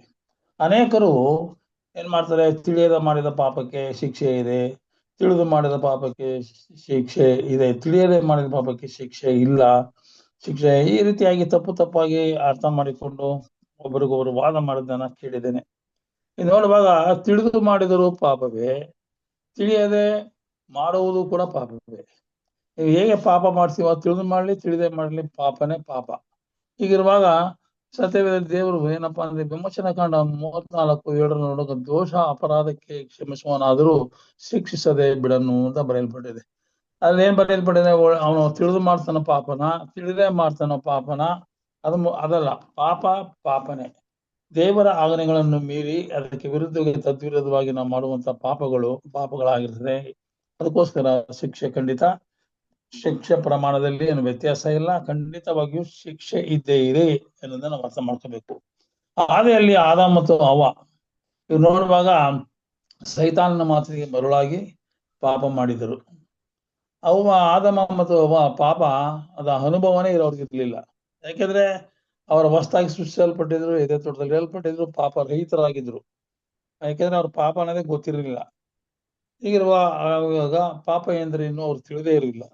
ಎರಡನೇದಾಗಿ ಅವ್ರಿಗೆ ಸಾವು ಅನ್ನೋದೇ ನೋಡೇ ಇಲ್ಲ. ಅವರು ಸಾವನ್ನ ನೋಡದೇ ಇರುವಾಗ ಅವರಿಗೆ ನೀವು ಸಾವುದ ಬಗ್ಗೆ ಮಾತಾಡಿದಾಗ ಏನ್ ಅರ್ಥ ಆಗುತ್ತೆ, ಸಾವು ಎಂದ್ರೆ ಏನು ಅವ್ರಿಗೆ ಗೊತ್ತೇ ಇರಲಿಲ್ಲ, ಅದರ ಅನುಭವವೇ ಅವ್ರಿಗಿರ್ಲಿಲ್ಲ. ಯಾಕೆಂದ್ರೆ ಯಾರು ಅವ್ರ ಮುಂದೆ ಸತ್ತಿರಲ್ವಲ್ಲ. ಹೀಗೆ ದೇವರ ಮತ್ತು ದೇವರ ಮಾತನ್ನು ಏನೇ ಆಗಿರ್ಲಿ ದೇವರ ಮಾತನ್ನು ಮೀರುವುದು ಪಾಪ ಅನ್ನುವುದನ್ನ ಇಲ್ಲಿ ನಾವು ನೋಡುವಂತರಾಗಿದ್ದೇವೆ. ಆದಿಕಾಂಡ 2:17 ನೋಡುವಾಗ, ನೀವು ತೋಟದಲ್ಲಿರುವ ಎಲ್ಲ ಮರದ ಹಣ್ಣುಗಳನ್ನು ಯಥೇಚ್ಛವಾಗಿ ತಿನ್ನಬಹುದು, ಅದು ಒಳ್ಳೆಯದ ಮತ್ತು ಕೆಟ್ಟದ ಹರುವನ್ನು ಹುಟ್ಟಿಸುವ ಮರದ ಹಣ್ಣನ್ನು ನೀವು ತಿನ್ನಬಾರದು, ತಿಂದ ಕೂಡ ನೀವೇನಾಗ್ತೀರಿ, ಸತ್ತು ಹೋಗ್ತೀರಿ. ಇಲ್ಲಿ ತಿಂದ ಆ ದಿನವೇ ನೀವು ಸತ್ತು ಹೋಗ್ತೀರಿ ಅಂತ ಇಲ್ಲಿ ಬರೆಯಲ್ಪಟ್ಟಿದೆ. ಇಲ್ಲಿ ನಾವು ನೋಡುವಾಗ ಒಳ್ಳೇದ ಕೆಟ್ಟದ ಹರವನ್ನು ಉಡಿಸುವ ಮರದ ಹಣ್ಣನ್ನು ತಿನ್ನಬಾರದು ದೇವರು ಕೊಟ್ಟಂತ ಒಂದು ಆಜ್ಞೆ ಅಷ್ಟೇ. ಇಷ್ಟು ಬಿಟ್ರೆ ಅವ್ರಿಗೆ ಏನೂ ಗೊತ್ತೇ ಇಲ್ಲ. ಈಗಿರುವಾಗ ನೀವು ತಿಂದ್ರೆ ಸತ್ತೋಗ್ತೀರಿ ಅಂದ್ರೆ ಸಾವನ್ನದ್ರ ಬಗ್ಗೆ ಯಾರು ಗೊತ್ತೇ ಇಲ್ಲ. ಸತ್ತೋಗ್ತೀರಿ ಅಂತ ಹೇಳುವಾಗ ಯಾವ ರೀತಿ ಅರ್ಥ ಮಾಡ್ಕೊಂಡ್ರು ಅಂತ ನೋಡುವಾಗ ಅವ್ರು ನಿಜಕ್ಕೂ ಅದು ಅರ್ಥವಾಗಿಲ್ಲ ಅವ್ರಿಗೆ ಎಂದು ವಿಧಿಸಿದ. ಇಲ್ಲಿ ದೇವರು ವಿಧಿಸಿದ ಈ ಒಂದು ಕಟ್ಟಳೆಯನ್ನ ಅವರು ಮೀರಕ್ಕಿದ ಕಾರಣವಾಗಿರ್ಬೋದು. ಹಣ್ಣನ್ನು ತಿಂದಾಗ ನಂತರ ಇಲ್ಲಿ ನೋಡಿ 5 ಆದಿಕಾಂಡ ನೋಡುವಾಗ ಆದಮನಿಗೆ ಏನಾದ್ರು ಆ ದಿನ ಸತ್ತೋಗ್ತೀರಿ ಹಣ್ಣು ತಿಂದ್ರಿ ಅಂತ. ಹಣ್ಣು ತಿಂದ ಆಗೋಯ್ತು, ಕಡೆಗೆ ಪಾಪದಲ್ಲಿ ಸಿಗಾಕೊಂಡು ಇರ್ಲಿ. ಹೀಗಿರುವಾಗ ಆದಮನ ಹಣ್ಣನ್ನು ತಿಂದ ಮೇಲೆ 930 ವರ್ಷ ಅವ್ನು ಬದುಕಿರ್ತಾರೆ, ಸತ್ತನು ನೋಡ್ತೀವಿ. ಅದ್ರ ಅಂಟು ತಿಂದ ದಿನನೇ ಯಾಕೆ ಅವ್ನು ಸಾಯ್ಲಿಲ್ಲ, ಆ ದಿನವೇ ಸತ್ತೋಗ್ತೀವಿ ಅಂತ ಸತ್ಯವೇದದಲ್ಲಿ ಬರೆಯಲ್ಪಟ್ಟಿರುವ ಮಾತುಗಳನ್ನು ನಾವು ಸರಿಯಾಗಿ ಅರ್ಥ ಮಾಡ್ಕೋಬೇಕು. ಇದ್ರ ಅರ್ಥ ಏನಪ್ಪಾ ಅಂದ್ರೆ, ತಿಂದ ದಿನವೇ ಸಾಯುವ್ರಿ ಅಂತ ದೇವ್ರಿಗೆ ಹೇಳುವುದ ಅರ್ಥ, ನಿಮಗೆ ಕೊಟ್ಟಿರುವ ನಿತ್ಯ ಜೀವವನ್ನು ಕಳೆದುಕೊಂಡು ಸಾಯುವಿರಿ, ಸಾವಿಗೆ ಗುರಿ ಆಗಿವ್ರಿ ಎಂದು ಇದರ ಅರ್ಥ. ದೇವರು ನಮ್ಗೆ ಸೃಷ್ಟಿ ಮಾಡಿದಾಗ ನಿತ್ಯ ಜೀವ ಇತ್ತು, ಸದಾ ಜೀವಿಸುವಂತ, ನಿರಂತರವಾಗಿ ಜೀವಿಸುವಂತ ರೀತಿಯಲ್ಲಿ ನಮ್ಮನ್ನ ಸೃಷ್ಟಿ, ಕೇವಲ ಸಾವು ಗುರಿಯಾಗಿಂತ ಸೃಷ್ಟಿ ಮಾಡೇ ಇಲ್ಲ ದೇವರು. ಸೃಷ್ಟಿ ಮಾಡುವ ಎಲ್ಲ ಒಳ್ಳೇದಾಗಿತ್ತು, ಎಲ್ಲ ಪಾಪರಹಿತವಾಗಿತ್ತು. ಜೊತೆಗೆ ಆದಮ ಅವಳು ಕೂಡ ಪಾಪರಹಿತರಾಗಿ ಜೀವಿಸಿದರು. ಆದರೂ ಆದಮ ಅವರಿಗೆ ಈ ಸಾವಿನ ಬಗ್ಗೆ ಅನುಭವ ಇರಲಿಲ್ಲ. ಇಲ್ಲ, ಯಾವಾಗ ಏಬೇಲನು ಕಾಯನು ಇವರಿಬ್ಬರಲ್ಲಿ ಉಂಟಾದ ಒಂದು ಯಜ್ಞ ವಿಷಯದಲ್ಲಿ ದೇವರಿಗೆ ಅರ್ಪಿಸುವಂತ ಯಜ್ಞ ವಿಷಯದಲ್ಲಿ ಉಂಟಾದ ಒಂದು ಭೇದವಾದದಿಂದ ಅಲ್ಲಿ ಹೇಗೆ ಕಾಯನು ಏಬೇಲನು ಸತ್ತಾಗ ಸಾವಿನ ಬಗ್ಗೆ ಅವರು ತಿಳಿದಿರಬಹುದು. ಹಾಗೆ ತಿಳಿದ ಹಣ್ಣುಗಳನ್ನು ತಿಂದ ಕಾರಣ ಆದ ಪಾಪವೇ ಆಯಿತು. ಈ ಪಾಪಕ್ಕೆ ತಕ್ಕಂತೆ ಶಿಕ್ಷೆ ಇವತ್ತು ನಾವೆಲ್ಲ ಅನುಭವಿಸ್ತಾ ಇದ್ದೀವಿ ನೋಡಿ. ತಿಳಿಯದೆ ಮಾಡಿದ ಪಾಪ ಆದ್ರೂ ಪಾಪವು ಎಷ್ಟು ಭಯಂಕರವಾಗಿದೆ ಅಂತ. ತಿಳಿದು ಮಾಡುದು ಪಾಪವಲ್ಲ, ತಿಳಿದೇ ಮಾಡಿದ್ರು ಪಾಪವೇ. ಹೀಗಿರುವಾಗ ಪಾಪಕ್ಕೆ ಚಿಕ್ಕದಾಗಿರ್ಲಿ ದೊಡ್ಡದಾಗಿರ್ಲಿ ಅಂತ ಅದಕ್ಕೇನಿಲ್ಲ. ಯಾವ ಪಾಪ ಅಂದ್ಮೇಲೆ ಪಾಪನೇ, ಅದಕ್ಕೆ ಶಿಕ್ಷೆ ಅವ್ರಿಗೆ ಬಂತು. ಇವತ್ತು ಅವ್ರಿಗೆ ಬಂದಂತ ಶಿಕ್ಷೆ ಇವತ್ತು ನಾವು ಅನುಭವಿಸ್ತಾ ಇದೀವಿ. ಅಂತ ಭಯಂಕರವಾದ ಶಿಕ್ಷೆ ಬಂತು ಅಂತ ನೋಡ್ತಾರೆ. ಹವ್ವ ಮತ್ತು ಸೈತಾನನ ಮಾತಿಗೆ ಮರುಳಾಗಿ ಅವಳು ಏನ್ ಮಾಡ್ತಾಳೆ, ಅವಳು ನಂಬಿ ಆ ಹಣ್ಣನ್ನು ತಿಂದಳು ಮತ್ತು ಜೊತೆಲಿದ್ದ ಗಂಡನಿಗೂ ಕೊಟ್ಟಳು ನೋಡ್ತೀವಿ. ಅದೇನು ನೀವು ಮಾಡಿದ್ದು ಎಂದು ಕೇಳಲು ಸ್ವಾಮಿ ಕೇಳ್ತಾನೆ, ಏಕಪ್ಪ ನೀವು ಈ ತರ ಮಾಡಿದ್ರಿ, ಯಾಕೆ ನೀವು ಮಾಡಿದ್ದೇನು, ಏನ್ ಮಾಡಿದ್ರಿ ಅಂತ ಕೇಳಲು ಸರ್ಪವು ನನಗೆ ವಂಚಿಸಿತು ಅಂತ ಅವಳು ಹೇಳ್ತಾಳೆ. ಇಲ್ಲಿ ಆದಿಗಳಲ್ಲಿ ದಾರಿ ತಪ್ಪುವಂತ ಕೆಲಸ ನೋಡುವಂತನಾಗಿದ್ದೇವೆ. ಈಗಲೂ ನಾವು ಕೂಡ ಏನ್ ಮಾಡ್ತೀವಿ ಅಂದ್ರೆ, ಏನಕ್ಕಪ್ಪ ಹಿಂಗ್ ಮಾಡಿದೆ ಅಂದ್ರೆ, ಏನ್ ಮಾಡ್ದ ಅವ್ನು ಹೇಳಿದ ಅದಕ್ಕೋಸ್ಕರ ನಾನು ಮಾಡಿದೆ ಅಂತ ಈ ರೀತಿ ಇನ್ನೊಬ್ಬರ ಮೇಲೆ ಒರೆಸುವಂತ ಒಂದು ತಪ್ಪು ಅದೇ ಆದಿಯಲ್ಲಿ ಪ್ರಾರಂಭವಾಯ್ತು ಅಂತ ನೋಡ್ತೇವೆ. ಇದೇನೋ ನೀನು ಮಾಡಿದ್ದು ಎಂದು ಕೇಳಲು ದೇವರು ಅವಳನ್ನ ಏನ್ ಹಿಂಗ್ ಮಾಡ್ಬಿಟ್ಟಿದೀಯಾ ಅನ್ಯಾಯ ನಿನ್ನ. ಅದಕ್ಕೆ ಅವಳು ಹೇಳ್ತಾಳೆ, ಅಯ್ಯೋ ಹಣ್ಣು ತಿನ್ಬಾರ್ದನ್ನ ನಾನು ತಿನ್ನಕ್ಕೆ ಕಾರಣ ಸರ್ಪವು ನನ್ನನ್ನು ವಂಚಿಸಿದ್ರು, ನಾನು ತಿಂದೆನು ಎಂದು ತಾನು ತನ್ನ ತಪ್ಪನ್ನು ಇನ್ನೊಬ್ಬರ ಮೇಲೆ ಒರೆಸುವಂಥದ್ದು. ಇಲ್ಲಿ ತಾನು ತಪ್ಪಾಗಿ ಕೆಟ್ಟದನ್ನು ಆರಿಸಿಕೊಂಡ್ರು, ಸರ್ಪದ ಮೇಲೆ ದೂರು ಹೇಳುವುದು. ತಾನು ಕೆಟ್ಟದ ಆರಿಸ್ಕೊಂಡ್ರದ್ದು ಏನ್ ಹೇಳ್ದ, ಹಣ್ಣು ತಿನ್ಬೇಡಿ ಅಂತ ಹೇಳ್ದಲ್ವಾ, ತಿನ್ಬೇಡಿ ಅಂತ ಹೇಳಿದ ಮೇಲೆ ಅವ್ರು ಏನ್ ಮಾಡ್ಬೇಕಾಯ್ತು, ಅಷ್ಟೇ ಅವ್ರು ಕೊಟ್ಟಿದ್ದ ಆಜ್ಞೆ. ಅದಕ್ಕೆ ಪ್ರಕಾರವಾಗಿ ವಿಧೇಯರಾಗಿ ದೇವ್ರು ನಡ್ಕೋಬೇಕಾಗಿತ್ತು. ಇನ್ನು ಮಿಕ್ಕದ ವಿಷಯ ಯಾರೇ ಬಂದು ಏನೇ ಮಾಡ್ಲಿ, ಅವರ ಏನೋ ಆರಿಸುವಿಕೆ ಏನಾಗಬೇಕು, ದೇವ್ರನ್ನೇ ಆರಿಸ್ಕೋಬೇಕು. ದೇವ್ರನ್ನೇ ಆರಿಸ್ಕೊಂಡು ದೇವರಿಗೆ ಅವ್ರು ಏನ್ ಮಾಡ್ಬೇಕು, ಗೌರವ ತರಬೇಕಾಗಿತ್ತು, ದೇವರ ಪ್ರೀತಿಯಲ್ಲಿ ನೆಲೆಗೊಳ್ಬೇಕಾಗಿತ್ತು. ಇದು ಬಿಟ್ಬಿಟ್ಟು ಅವ್ರು ಏನ್ ಮಾಡ್ತಾರೆ, ಸರ್ಪ ತಿಂದ್ಬಿಟ್ಟೆ ಅದಕ್ಕೆ ಆಯ್ತು. ಜೊತೆಗೆ ಸರ್ಪ ತಿನ್ನು ಅಂತ ಹೇಳಿದ್ಮೇಲೆ ಸರ್ಪ ಮೇಲೆ ದೂರ ಹೇಳ್ತಾರೆ, ನಾನು ತಿನ್ನುವರ ಮೇಲೆ ಮತ್ತೊಬ್ಬರ ಮೇಲೆ ದೂರ ಹೇಳುವುದು ಸರಿನಾ? ಅದು ಕೂಡ ಒಂದು ಪಾಪ. ಅಲ್ಲಿ ಅವಳು ಕೂಡ 2 ಪಾಪನ ಮಾಡ್ತಾಳೆ. ಒಂದು ದೇವರ ಆಜ್ಞೆಯನ್ನ ಮೀರ್ತಾಳೆ, ಇನ್ನೊಂದು ಮಾಡೋ ತಪ್ಪನ್ನ ಇನ್ನೊಬ್ಬರ ಮೇಲೆ ಹೊರಿಸ್ತಾರೆ. ಇನ್ನೊಬ್ಬರ ಸೈತಾನೇ ಆಗ್ಲಿ ಯಾರಿಗೆ ಹೊರಿಸೋದು ತಪ್ಪು. ಹೀಗೆ ಈಗಲೂ ನಾವು ಕೂಡ ಅನೇಕ ತಪ್ಪುಗಳನ್ನ ನೋಡು, ಸೈತಾನ್ನಿಂದ ಆಯ್ತು ಅಂತ ಹೇಳೋದು ತುಂಬಾ ತಪ್ಪು. ಇದನ್ನ ನಾವು ಬಿಡ್ಬೇಕು. ಅನೇಕರಿಂದ ಮಾತುಗಳನ್ನ ಹೇಳೋದು ನಾನು ಕೇಳಿದ್ದೇನೆ, ಅದನ್ನ ಬಿಟ್ಬಿಡ್ಬೇಕು. ಯೂದ 9 ನೋಡುವಾಗ ಅದಕ್ಕೊಂದು ಎಕ್ಸಾಂಪಲ್ ಉದಾಹರಣೆ ಕೊಡ್ತೀನಿ ನೋಡಿ. ಮೋಶೆ ಶಬದ ವಿಷಯದಲ್ಲಿ ಪ್ರಧಾನ ದೇವದೂತನಾದ ಮಿಕಾಯೇಲನು ಸೈತಾನನೊಂದಿಗೆ ವ್ಯಾಜ್ಯ ಮಾಡಿ ವಾಗ್ವಾದ ಮಾಡಿದಾಗ ಅವನು ಸೈತಾನನ ಮೇಲೆ ಏನ್ ಮಾಡ್ತಾನೆ, ದೋಷ ಅಪರಾಧಗಳನ್ನು ಏನು ಹೇಳುವುದಕ್ಕೆ ಧೈರ್ಯಗೊಳ್ಳದೆ ಕರ್ತನು ನಿನ್ನನ್ನು ಖಂಡಿಸಲಿ ಎಂದನು. ಯಾಕೆ ಮಾತು ಹೇಳ್ತಾನೆ? ಮಿಕಾಯೇಲನು ಯೇಸು ಕ್ರಿಸ್ತನ ವಿರೋಧ ಶಕ್ತಿ ಮೂಲಕವಾಗಿ ಸೈತಾನಿಗೆ ಅವನು ಏನ್ ಬೇಕಾದ್ರು ಹೇಳ್ಬೋದಾಗಿತ್ತು, ವಾದ ಮಾಡಬಹುದಿತ್ತು. ಯಾಕೆ ಮೋಶೆ ವಿಷಯದಲ್ಲಿ ಈ ತರ ಬಂದ? ಆದ್ರೆ ಅವನೇನ್ ಮಾಡ್ತಾನೆ, ಖಂಡಿಸುವುದಕ್ಕೆ ಧೈರ್ಯ ತಗೊಳ್ಳೇ ಇಲ್ಲ. ಕರ್ತನು ನಿನ್ನನ್ನು ಖಂಡಿಸಲಿ ಅಂತ ಹೇಳ್ತಾನೆ. ಯಾಕೆ ಖಂಡಿಸೋಕೆ ಧೈರ್ಯ ತಗೊಳ್ಳಿಲ್ಲ ಅಂದ್ರೆ, ಒಂದ್ ವೇಳೆ ವಾಗ್ವಾದ ಮಾಡಿ ಅವನು ಸೈತಾನಿಗೆ ಗ್ರೂಪ್ ಸೇರ್ಕೊಂಡ್ಬಿಟ್ರೆ, ಅವನು ವಾಗ್ವಾದ ಮಾಡಿ ಜಗಳ ಮಾಡಿದ್ರೆ ಅದೇನಾಗುತ್ತೆ ಅಂದ್ರೆ ಅವನು ಸೈತಾನಿಗೆ ಸರಿ ಕೊಟ್ಟಂಗಾಯ್ತು. ಈ ಕಾರಣದಿಂದ ಮಿಕಾಯನು ದೋಷಾರೋಪಣೆ ಮಾಡಿದಲ್ಲಿ ಸೈತಾನನ್ನು ಸರಿಗೊಟ್ಟುಕೊಂಡ ಹಾಗಾಗುವುದರಿಂದ ಅವನೇನ್ ಮಾಡ್ತಾನೆ, ನಿನ್ನನ್ನು ದೇವರು ಖಂಡಿಸಲಿ ಅಂತ ದೇವರು ಒಪ್ಪಿಸ್ತಾನೆ. ದೇವರು ಖಂಡಿಸಲಿ ಅಂತ ತಾನು ಪಾಪಕ್ಕೆ ಗುರಿಯಾಗದ ರೀತಿಯಲ್ಲಿ ಎಚ್ಚರಿಕೆಯಿಂದ ಈ ಮಾತನ್ನ ಹೇಳಂತಾನೆ. ಅದಕ್ಕೋಸ್ಕರ ಆದ್ರೆ ಜನರು ತಮಗೆ ಗೊತ್ತಿಲ್ಲದ ಎಲ್ಲವನ್ನು ದೂಷಿಸ್ತಾರೆ. ನೋಡಿ, 10ನೇ ವಚನ ಹೇಳ್ತದೆ, ಜನರ ಬುದ್ಧಿ ಗೊತ್ತಿಲ್ಲದವಾಗಿ ನಾವು ಜನರಾಗಿ ನಾವು ಅನೇಕ ಸಲ ನಾನು ಕೂಡ ಅದೇ ಮಾಡಿದ್ದೀನಿ. ಆದ್ರೆ ಗೊತ್ತಿಲ್ಲದ ಎಲ್ಲವನ್ನು ನಾವು ದೂಷಿಸ್ತೇವೆ. ಅಂದ್ರೆ ಸೈತಾನನು ಅವನು ಪರಲೋಕದಲ್ಲಿ ಅವನು ಮಹಾಯಾಜಕ ಮಹಾದೂತನು, ಅವನು ನೆರಳು ಕೊಡುವ ಕೆರೂಬಿ ಆಗಿದನು. ಹೀಗಿರುವಾಗ ಅಂತ ಒಬ್ಬ ದೂತನು ಪಾಪ ಮಾಡಿ ಅವನೇನ್ ಮಾಡ್ದ, ಭೂಲೋಕಕ್ಕೆ ಬಿದ್ದದ್ದು ನಮ್ಗೆ ವಿಷಯ ಗೊತ್ತಿದೆ. ಆದ್ರೂ ಕೂಡ ಆತನಲ್ಲಿ ಅನೇಕ ದೇವರು ಕೊಟ್ಟಿದ್ದಂತ ಸೌಂದರ್ಯ, ಶಕ್ತಿ ಎಲ್ಲ ಆತನಿಗೆ ಇದ್ದೇ ಇದೆ. ಅದು ಮಾತ್ರ ಕಿತ್ಕೊಂಡಿಲ್ಲ. ಅದನ್ನ ಇಲ್ಲಿ ನಮಗೆ ವಿರುದ್ಧವಾಗಿ ಅವನು ಹೆಚ್ಚಾಗಿ ಬಳಸಬಹುದು. ಆದ್ರೆ ಜನರು ತಮಗೆ ಗೊತ್ತಿಲ್ಲದ ರೀತಿಯಲ್ಲಿ ಏನ್ ದೋಷಿಸ್ತಾರೆ, ನಾನಿಂತ ತಪ್ಪು ಮಾಡಿದೀನಿ, ಸೈತಾನನು ನನಗೆ ವಂಚಿಸ್ತಾ ಅದಕ್ಕೆ ಮಾಡ್ಬಿಟ್ಟೆ, ಈ ಸೈತಾನಿಂದ ಅಪ್ಪ ಇದೆಲ್ಲ ಆಗೋದು ಅಂತ ನಾವು ಎಷ್ಟೋ ಸಲ ಹೇಳ್ಬಿಡ್ತೀವಿ. ಈ ರೀತಿ ತಪ್ಪು ದೋಷಗಳನ್ನು ಮಾಡೋದ್ರಿಂದ ಪಾಪಕ್ಕೆ ವಿರುದ್ಧವಾಗಿ ಮತ್ತೊಂದು ಪಾಪ ಮಾಡ್ದಂಗ ಆಗುತ್ತೆ. ಅದನ್ನು ಅವಳು ಕೂಡ ಮಾಡಿದಳು. ಅದೇ ರೀತಿ ನಾವು ತಿಳಿಯದೆ ಮಾಡಿದ ತಪ್ಪಾದ ಆಯ್ಕೆ ಅದು ಪಾಪವೇ ಆಗಿರುತ್ತೆ ಅಂತ ತಿಳ್ಕೊಂತೀವಿ. ಅದಕ್ಕೋಸ್ಕರ ನಾವು ತಕ್ಷಣ ನಾವು ದುಡುಕಿ ನಾವು ಆಡುವಂತ ಮಾತುಗಳು ಇನ್ನೊಬ್ಬರ ಮೇಲೆ ನಾವು ಏನ್ ಮಾಡ್ಬೇಕು, ಹೊರಿಸಬಾರ್ದು. ಅವರಿಂದ ಆಯ್ತು, ಇವರಿಂದ ಆಯ್ತು ಅಂತ.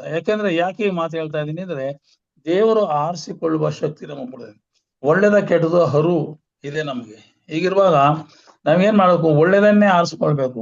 ಒಳ್ಳೇದನ್ನೇ ದೇವ್ರ ಉದ್ದೇಶ ಏನು, ಒಳ್ಳೇದನ್ನ ಆರಿಸ್ಕೊಳ್ಳಿ, ಕೆಟ್ಟದನ್ನ ಬಿಡಿ ಅಂತ. ಹೀಗಿರುವಾಗ ನಾವೇನ್ ಮಾಡ್ಬೇಕು, ದೇವರ ಮಾತನ್ನ ಕೇಳಿ ದೇವರ ಆಜ್ಞೆಗೆ ಸರಿಯಾಗಿ ನಾವು ಒಳ್ಳೇದನ್ನ ಆರಿಸ್ಕೋಬೇಕು. ಯಾರೇನೇ ಹೇಳಿ ನಾವು ಒಳ್ಳೇದನ್ನ ಕದಿಬೇಕು ಅಂದ್ರೆ ನಾವು ಕದಿಬಾರ್ದು ಅಂತ ಬರೆಯಲ್ಪಟ್ಟಿದೆಯಲ್ಲಪ್ಪ. ಅದಕ್ಕೋಸ್ಕರ ನಾವೇನ್ ಮಾಡ್ಬೇಕು, ಕದಿಬಾರ್ದು ಅಂತ ತಿಳ್ಕೊಳ್ಬೇಕು. ಹೀಗೆ ದೇವರ ಆಜ್ಞೆಗಳ ಆಧಾರದ ಮೇಲೆ ನಾವೇನ್ ಮಾಡ್ಬೇಕು, ವಾಕ್ಯಗಳನ್ನು ಅನುಸರಿಸಿ ನಾವು ನಡೆಯೋದ್ರ ಮತ್ತು ತಪ್ಪಾದ ಆಯ್ಕೆಗಳನ್ನು ಮಾಡೋದಕ್ಕೆ ಸಾಧ್ಯನೇ ಬರೋದಿಲ್ಲ. ತಪ್ಪಾದ ಆಯ್ಕೆಗಳನ್ನು ನಾವು ಯಾವಾಗ ಮಾಡ್ತೀವೋ ಅದು ನಿಜವಾಗಿಯೂ ಪಾಪಕ್ಕೆ ಕಾರಣವಾಗಿದೆ ಅಂತ ನೋಡುವಂತರಾಗಿದೆ. ಅದೇ ರೀತಿ ಸರ್ಪಕ್ಕೆ ಬರೋಣ.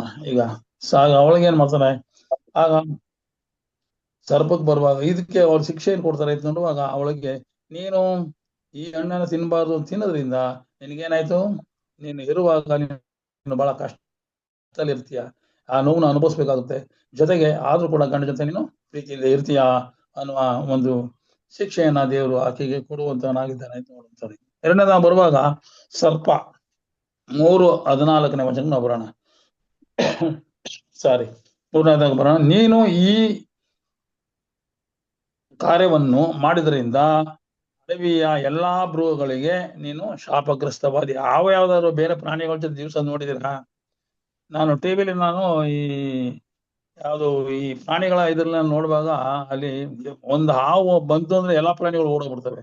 ಇಲ್ಲಪ್ಪ ಯಾವಾಗಲೂ ಅದಕ್ಕೆ ವಿರುದ್ಧವಾಗಿರ್ತವೆ. ಕೆಲವು ನಾಯಿಗಳು ಕೂಡ ಹಾವನ್ನ ಕಂಡ್ರೆ ಸಾಕ ಕಚ್ಚಕ್ ಹೋಯ್ತವೆ, ಜಗಳ ಮಾಡ್ತವೆ, ಬೊಗಳ್ತವೆ. ಅಂದ್ರೆ ಇದು ಶಾಪಗ್ರಸ್ತವಾದಿ. ಎಲ್ಲಾ ಮೃಗಗಳಿಗೂ ಎಲ್ಲಾ ಪ್ರಾಣಿಗಳಿಗೂ ಮನುಷ್ಯರನ್ನು ಸೇರಿ ಇದು ಶಾಪಗ್ರಸ್ತವಾದಿ. ದೇವರು ವಾಕ್ಯ ಎಷ್ಟು ಸ್ಪಷ್ಟವಾಗಿದೆ ನೋಡಿ, ಸತ್ಯವೇದ ಸತ್ಯ ಅಂತ. ಈಗಲೂ ಕೂಡ ನೋಡುವಾಗ ಈ ಹಾವು ಎಲ್ಲಾ ಪ್ರಾಣಿಗಳಿಗೆ ವಿರೋಧವಾಗಿ ಇರುವಂತ ಅಂತ ಒಂದು ಶಾಪ ದೇವರು ನಾವು ಕೊಟ್ಟಿದ್ದಾನೆ. ಈಗ ನೋಡುವಾಗ ಸತ್ಯದ ವಾಕ್ಯವನ್ನು ನೆನೆಸ್ಕೋಬೇಕು. ಈ ವಾಕ್ಯ ಯಾವ ರೀತಿ ಬರೆಯಲ್ಪಟ್ಟಿದೆ ತಕ್ಕಂತೆ ಈಗ ನಡೀತಾ ಇರೋದನ್ನ ನೆನೆಸ್ಕೋಬೇಕಾಗಿದೆ. ಅದಕ್ಕೋಸ್ಕರ ಸತ್ಯವೇದವು ಸತ್ಯನೇ. ಈಗ ಅದೇ ರೀತಿ ಆದಿಕಾಂಡ 3:15 ನಿನಗೂ ಈ ಸ್ತ್ರೀ ಸಂತಾನಿಗೂ ಹಗೆತನ ಇರುವ ಹಾಗೆ ನಾನು ಮಾಡುವೆನು ಅಂತ ಯೇಸು ಹೇಳ್ತಾನೆ. ನಿನಗೂ ಸ್ತ್ರೀಗೂ ಅಂದ್ರೆ ಮನುಷ್ಯರಿಗೂ ಕೂಡ ಹಗೆತನ, ಹೇಗೆ ಮೃಗಗಳಿಗೆ ಪ್ರಾಣಿ ಪಕ್ಷಿಗಳಿಗೆ ಹೋಗಿತನವೇಗೋ ಅದೇ ರೀತಿ ಇಲ್ಲಿ ಅದೇ ಸರ್ಪ ಎಲ್ರಿಗೂ ಈ ಲೋಕದಲ್ಲಿ ಪ್ರತಿಯೊಂದಿಗೂ ಪ್ರಾಣಿಗಳಿಗೂ ಹಗೆತನವಿರುವಂತೆ ಮನುಷ್ಯರಿಗೆ ಮಾಡುವೆನು ಅಂತ ಹೇಳಿ ಹಗೆತನ ಮಾಡ್ತಾನೆ. ಸ್ತ್ರೀ ಸಂತಾನವು ನಿನ್ನಿಂದಲೇ ನಿನ್ನ ತಲೆಯನ್ನು ಜಜ್ಜುವುದು. ಇಲ್ಲಿ ದೇವರು ಒಂದು ಮಾತು ಹೇಳ್ತಾನೆ, ಇದೇ ಸ್ತ್ರೀ ಸಂತಾನವು ಈ ಸ್ತ್ರೀಗೆ ಮೋಸ ಮಾಡಿ ಆಕೆಗೆ ನೀನು ಅವಳ ಜೀವಿತವನ್ನು ಹಾಳು ಮಾಡೋದ್ರಿಂದ ನೀ ಏನ್ ಮಾಡ್ತಾ ಇದೀಯ, ನಿನ್ನ ತಲೆಯನ್ನ ಅದೇ ಸ್ತ್ರೀ ಸಂತಾನದಿಂದ ನಾನು ಜಜ್ತೀನಿ, ಅದೇ ಸ್ತ್ರೀ ಸಂತಾನ ಜಜ್ಜಿಸ್ತೀನಿ ಅಂತ ಹೇಳುವಾಗ ನಿಮ್ಗೆ ಗೊತ್ತಾಗಿ ಅರ್ಥ ಆಗಿರ್ಬೋದು. ಆ ಸ್ತ್ರೀ ಸಂತಾನದಿಂದ ಬಂದ ಆತನ ಯಾರು ಆಕೆ ತಲೆಯನ್ನ ಜಜ್ಜಿದನು ಎಂಬುದು ನಿಮಗೆ ಅರ್ಥ ಆಗಿರ್ಬೋದು. ಅದೇ ರೀತಿ ನೋವನಾಗಲಿ, ಅನೇಕ ಪ್ರವಾದಿಗಳಾಗಲಿ, ರಾಜರುಗಳಾಗಲಿ, ಅಬ್ರಾಮನಾಗಲಿ, ಯಾಕೋಬನಾಗಲಿ, ಯಾಕೋಬದ 12 ಕುಲಗಳಾಗಲಿ ಆ ಸರ್ಪದ ತಲೆಯನ್ನು ಜಜ್ಜಲು ಸಾಧ್ಯವಾಗದ ಕಾರಣ ದೇವರು ತನ್ನ ಒಬ್ಬನೇ ಮಗನಾದ ಯೇಸು ಕ್ರಿಸ್ತನನ್ನು ಕಳಿಸಿಕೊಟ್ಟನು. ಯೇಸುವನ್ನು ಕಳಿಸಿ ಅವನ ತಲೆಯನ್ನು ಜಜ್ಜಿದನು. ಇಬ್ರಿಯರಿಗೆ ಬರೆದ ಪತ್ರಿಕೆ 2:14 ನೋಡುವಾಗ, ಫಿಲಿಪ್ಪಿ 6:2-6 ನೋಡುವಾಗ ಅವನು ಪರಲೋಕವನ್ನು ತ್ಯಜಿಸಿ ಲೋಕಕ್ಕೆ ಬಂದನು. ಇಬ್ರಿಯರಿಗೆ ತಾನು ಮಾಂಸಧಾರಿಯಾಗಿ ಈ ಲೋಕದಲ್ಲಿ ಜೀವಿಸಿ ಸೈತಾನನ ತಲೆಯನ್ನು ಜಜ್ಜಿ ಅಡಗಿಸಿ ಬಿಟ್ಟನು ಅಂತ ನೋಡ್ತೇವೆ. ಹೀಗೆ ದೇವರ ವಾಕ್ಯಗಳಲ್ಲಿ ನುಡಿದ ಪ್ರಕಾರವಾಗಿ ಎಲ್ಲವೂ ನೆರವೇರಿಕೊಂಡು ಬಂದಿದೆ. ಆದಮ ನೋಡುವಂತ ಈಗ ನಾವು ಹೆಚ್ಚಾಗಿ ತಿಳ್ಕೊಳ್ಳುವಾಗ ಮುಂದೆ ಈ ಆದಮ 3ನೇದಕ್ಕೆ ಬರುವಾಗ ಆದಮನಿಗೆ ದೇವರು ಏನು ಅಪ್ಪಣೆ ಕೊಡ್ತಾನೆ ಅಂತ ನೋಡುವಾಗ ಆದಮನು ಕೂಡ ನೀನು ನಿನ್ನ ಹೆಂಡತಿಯ ಮಾತನ್ನ ಕೇಳಿ. ಆದಿಕಾಂಡ 3:17 ಬರೋಣ. ಅಲ್ಲಿ ಬರುವಾಗ ಆದಮನಿಗೆ ನೀನು ನಿನ್ನ ತಿನ್ನಬಾರದೆಂದು ಆಜ್ಞಾಪಿಸಿದ ಮರದ ಫಲವನ್ನು ನೀನು ನಿನ್ನ ಹೆಂಡತಿಯ ಮಾತನ್ನು ಕೇಳಿ ತಿಂದ ಕಾರಣ ನಿನ್ನ ನಿಮಿತ್ತ ಭೂಲೋಕಕ್ಕೆ ಶಾಪ. ನೋಡಿ, ಭೂಲೋಕಕ್ಕೆ ಶಾಪ ಬಂದ್ಬಿಡ್ತು. ಯಾರು ಇದು ಎಷ್ಟು ದೊಡ್ಡ ಶಿಕ್ಷೆ. ನೀನು ಹೆಂಡತಿಯ ಮಾತು ಕೇಳಿ ಹಣ್ಣು ತಿಂದಿದೀಯ. ನಾ ತಿನ್ಬಾರ್ದು ತಾನೇ ನೀನ್ ಡೈರೆಕ್ಟಾಗಿ ಹೇಳಿದ್ದು. ನೀ ತಿಂದ ಮಾತ್ರಕ್ಕೆ ನೀನು ನಿನ್ನ ಇದರಿಂದ ಏನಾಗುತ್ತೆ, ಭೂಲೋಕಕ್ಕೆ ಶಾಪ ಬಂತು ಅಂತ ಹೇಳ್ತೇನೆ. ನಿನ್ನ ಜೀವಮಾನ ಮೇಲೆ ಏನ್ ಮಾಡ್ಬೇಕು? ದುಡ್ದು ಭೂಮಿಯ ಹುಟ್ಟುವಳಿಯನ್ನು ತಿನ್ಬೇಕು. ನೀನೇ ಬಂದು ವ್ಯವಸಾಯ ಮಾಡಿ ತಿನ್ಬೇಕು ಅಂತ. ಅದಕ್ಕೊಂಬಂದ್ರೆ ಏನು ಏದೇನ್ ತೋಟದಲ್ಲಿ ಏನು ಇಲ್ಲಿ ಇಲ್ಲ, ಸುಮ್ಮನೆ ವ್ಯವಸಾಯ ಏದೇನ್ ತೋಟ ಕಾಯ್ಕೊಂಡಿರೋದು. ಜೊತೆಗೆ ಯಥೇಚ್ಛವಾದ ಹಣ್ಣುಗಳು ಬೀಳ್ತಾ ಇತ್ತು. ಹಣ್ಣುಗಳನ್ನ ಇವನೇನ್ ಮಾಡ್ತಾ ಇದ್ರು, ತಿಂತಾ ಇದ್ರು, ಸಂತೋಷವಾಗಿರ್ತಿದ್ರು. ಆದ್ರೆ ಇಲ್ಲಿ ಏನ್ ಬಂತು ಅಂದ್ರೆ ಇವನಿಗೆ ಈಗ ಈ ರೀತಿಯಾದ ಶಿಕ್ಷೆ, ನೀನು ದುಡ್ಡು ತಿನ್ಬೇಕು. ಭೂಮಿಯಲ್ಲಿ ಅದಕ್ಕೂ ಮೊದಲೇ ಭೂಮಿಯಲ್ಲಿ ಏನೇನು ಹುಟ್ಟಿರಲಿಲ್ಲ ಅಂತ ನೋಡೋಣ. ಮೊದಲು ಎಲ್ಲವೂ ಒಳ್ಳೇದಾಗಿತ್ತು ಅಂತ ಹೇಳಿದ್ರು. ಸೃಷ್ಟಿಯಲ್ಲಿ ಎಲ್ಲ ಒಳ್ಳೇದಾಗಿತ್ತು. ಅಂದ್ರೆ ಯಾವ ಇದು ಇರ್ಲಿಲ್ಲ ಅಂತ ನೋಡ್ತೀವಿ. ಈಗ ಪಾಪ ಮಾಡಿದ ತಕ್ಷಣ ಏನೇನ್ ಬಂತು, ಭೂಮಿಯಲ್ಲಿ ಮುಳ್ಳು ಗಿಡಗಳು ಬಂದ್ಬಿಡ್ತವು. ಜೊತೆಗೆ ಕಳೆಗಳು, ಬೇಡದ ಕಳೆ, ಫಲ ಕೊಡದೇ ಇರುವಂತ ಗಿಡಗಳು ಬೆಳೆದವು. ನಾವೊಂದು ಉದಾಹರಣೆ, ನಾವು ಗೋಧಿ ಹಾಕ್ತಿವಿ, ಗೋಧಿ ಜೊತೆಗೆ ಅಣಜುನು ಬೆಳ್ಕೊಳ್ಳೋದು ಕತೆ ಕೇಳಿದೀವಲ್ಲ, ಸೈತಾನನ ಕೆಲಸ. ಅದೇ ರೀತಿಯಲ್ಲಿ ಇಲ್ಲಿ ಏನಾಗಿದೆ ಅಂದ್ರೆ ನಾವೇನೇ ಬೆಳೀರಿ ಅಲ್ಲಿ ಬರೀ ಖಾಲಿ ಜಾಗದಲ್ಲಿ ಇರಲಿ ಮುಳ್ಳು ಗಿಡ ಬೆಳ್ಕೊಂಡ್ಬಿಡ್ತದೆ. ಆಮೇಲೆ ಕೆಲ್ಸಕ್ಕೆ ಬಾರಿದ ಗಿಡಗಳು ನಾವು ಗೊಬ್ಬರ ಹಾಕ್ತಿರೋ ಬೆಳ್ಕೊಂಡ್ಬಿಡ್ತದೆ. ನೋಡಿ, ಮನೆ ಸುತ್ತ ಎಲ್ಲ ಬೆಳೀತದೆ. ಇದು ಔಷಧ. ಆದ್ರೆ ನಾವು ಬೆಳಿಬೇಕಾದ್ರೆ ಬೆಳಿಬೇಕಾದ್ರೆ ಉಳುಬೇಕು, ಉಳುಮೆ ಮಾಡ್ಬೇಕು, ಹಸನ ಮಾಡ್ಬೇಕು ಭೂಮಿನ, ಅದು ಗೊಬ್ಬರ ಹಾಕ್ಬೇಕು. ಆಗ ಅಲ್ಲಿಗೆ ನಾವು ಬೇಕಾದ ಆಹಾರವನ್ನ ನಾವು ಆಹಾರ ತೆಗೆದುಕೊಳ್ಳೋದಕ್ಕೆ ಗೋಧಿ ಆಗಲಿ, ಜೋಳ ಆಗಲಿ, ರಾಗಿ ಆಗಲಿ, ಭತ್ತ ಆಗಲಿ ಏನು ಬಿತ್ತಬೇಕಾದ್ರೆ ಬಹಳ ಶ್ರಮನ ಪಟ್ಟು ಅದನ್ನ ಬಿತ್ತರೂ ಕೂಡ ಅದರಲ್ಲಿ ಇಲ್ಲೇನಾಗುತ್ತೆ, ಈ ಹೇಗೋ ಗೊತ್ತಿಲ್ಲದ ರೀತಿಯಲ್ಲಿ ಕಳೆ ಗಿಡಗಳು ಬಂದು ಬೆಳ್ಕೊಳ್ತವೆ. ಇದೆಲ್ಲ ನಾವು ನೋಡುವಾಗ ಬಹಳ ಶ್ರಮೆಯನ್ನ ಅನುಭವಿಸಿ ನಮ್ಮ ಆಹಾರನ ಸಂಪಾದನೆ ಮಾಡುವಂತ ಪರಿಸ್ಥಿತಿ ಬಂತು. ಇದು ದೇವರು ಹೇಳಿದಂತ ಕೊಟ್ಟಂತ ಶಾಪ ನಿಜಕ್ಕೂ ನೆರವೇರುವಂತದ್ದಾಗಿದೆ. ಆದ್ರೆ ಇದನ್ನು ನೋಡುವಾಗ ಬಹಳವಾಗಿ ಉಟ್ಟುಕೊಂಡು ನೀವು ಪುನಃ ಮಣ್ಣಿಗೆ ಸೇರುವ ತನಕ ದುಡ್ದು ನೀವು ಸಾಯ್ಬೇಕು ಅಂತ ಹೇಳ್ತಾನೆ. ಅಂದ್ರೆ ನೀವು ಕಷ್ಟನ ಅನುಭವಿಸ್ಬೇಕು. ಯಾಕೆಂದ್ರೆ ನೀವು ಮಾಡಿದ ಪಾಪ ನನ್ನ ಮಾತನ್ನು ಮೀರೋದಕ್ಕೆ ಇದು ನಿಮ್ಗೊಂದು ಶಿಕ್ಷೆ ಅನ್ನೋದು. ಇವತ್ತು ಆ ಶಿಕ್ಷೆ ನಾವು ಅನುಭವಿಸ್ತಾ ಇದ್ದೀವಿ. ಸಹೋದರ, ನಾವೆಲ್ಲ ನಿಜಕ್ಕೂ ಪಾಪದವರು. ಪಾಪ ಅನ್ನೋದು ಏನು? ಪಾಪ ಅನ್ನೋದು ಅದು ಒಳ್ಳೇದಾಗಿರ್ಲಿ, ಅದು ಚಿಕ್ಕದಾಗಿರ್ಲಿ, ದೊಡ್ಡದಾಗಿರ್ಲಿ, ಅದು ಕೆಟ್ಟದಾಗಿರ್ಲಿ, ತಿಳಿದು ಮಾಡೋ ಪಾಪನೇ ಎಂಬುದನ್ನ ತಿಳ್ಕೊಂಡು ಪಾಪದ ವಿಷಯದಲ್ಲಿ ಬಹಳ ಎಚ್ಚರಿಕೆಯಾಗಿರ್ಬೇಕು. ಅದೇ ರೀತಿ ಇಲ್ಲಿ ಭೂಮಿಗೆ ಶಾಪ ಬಂದ ಕಾರಣ ಇನ್ನೂ ಅನೇಕ ಸಾವು ನೋವುಗಳು ಉಂಟಾದವು. ಬರಗಾಲ ಭೂಲೋಕದಲ್ಲಿ ಉಂಟಾಯ್ತು. ಆಮೇಲೆ ಏನಾಯ್ತು ಅಂದ್ರೆ ಭೂಕಂಪಗಳು, ಆಮೇಲೆ ರೋಗ ರುಜಿನಗಳು, ಯುದ್ಧಗಳು. ಹಾಗೆ ಭೂಮಿಯಲ್ಲಿ ನಿಜ ಅಸಮಾಧಾನ ಉಂಟಾಯ್ತು.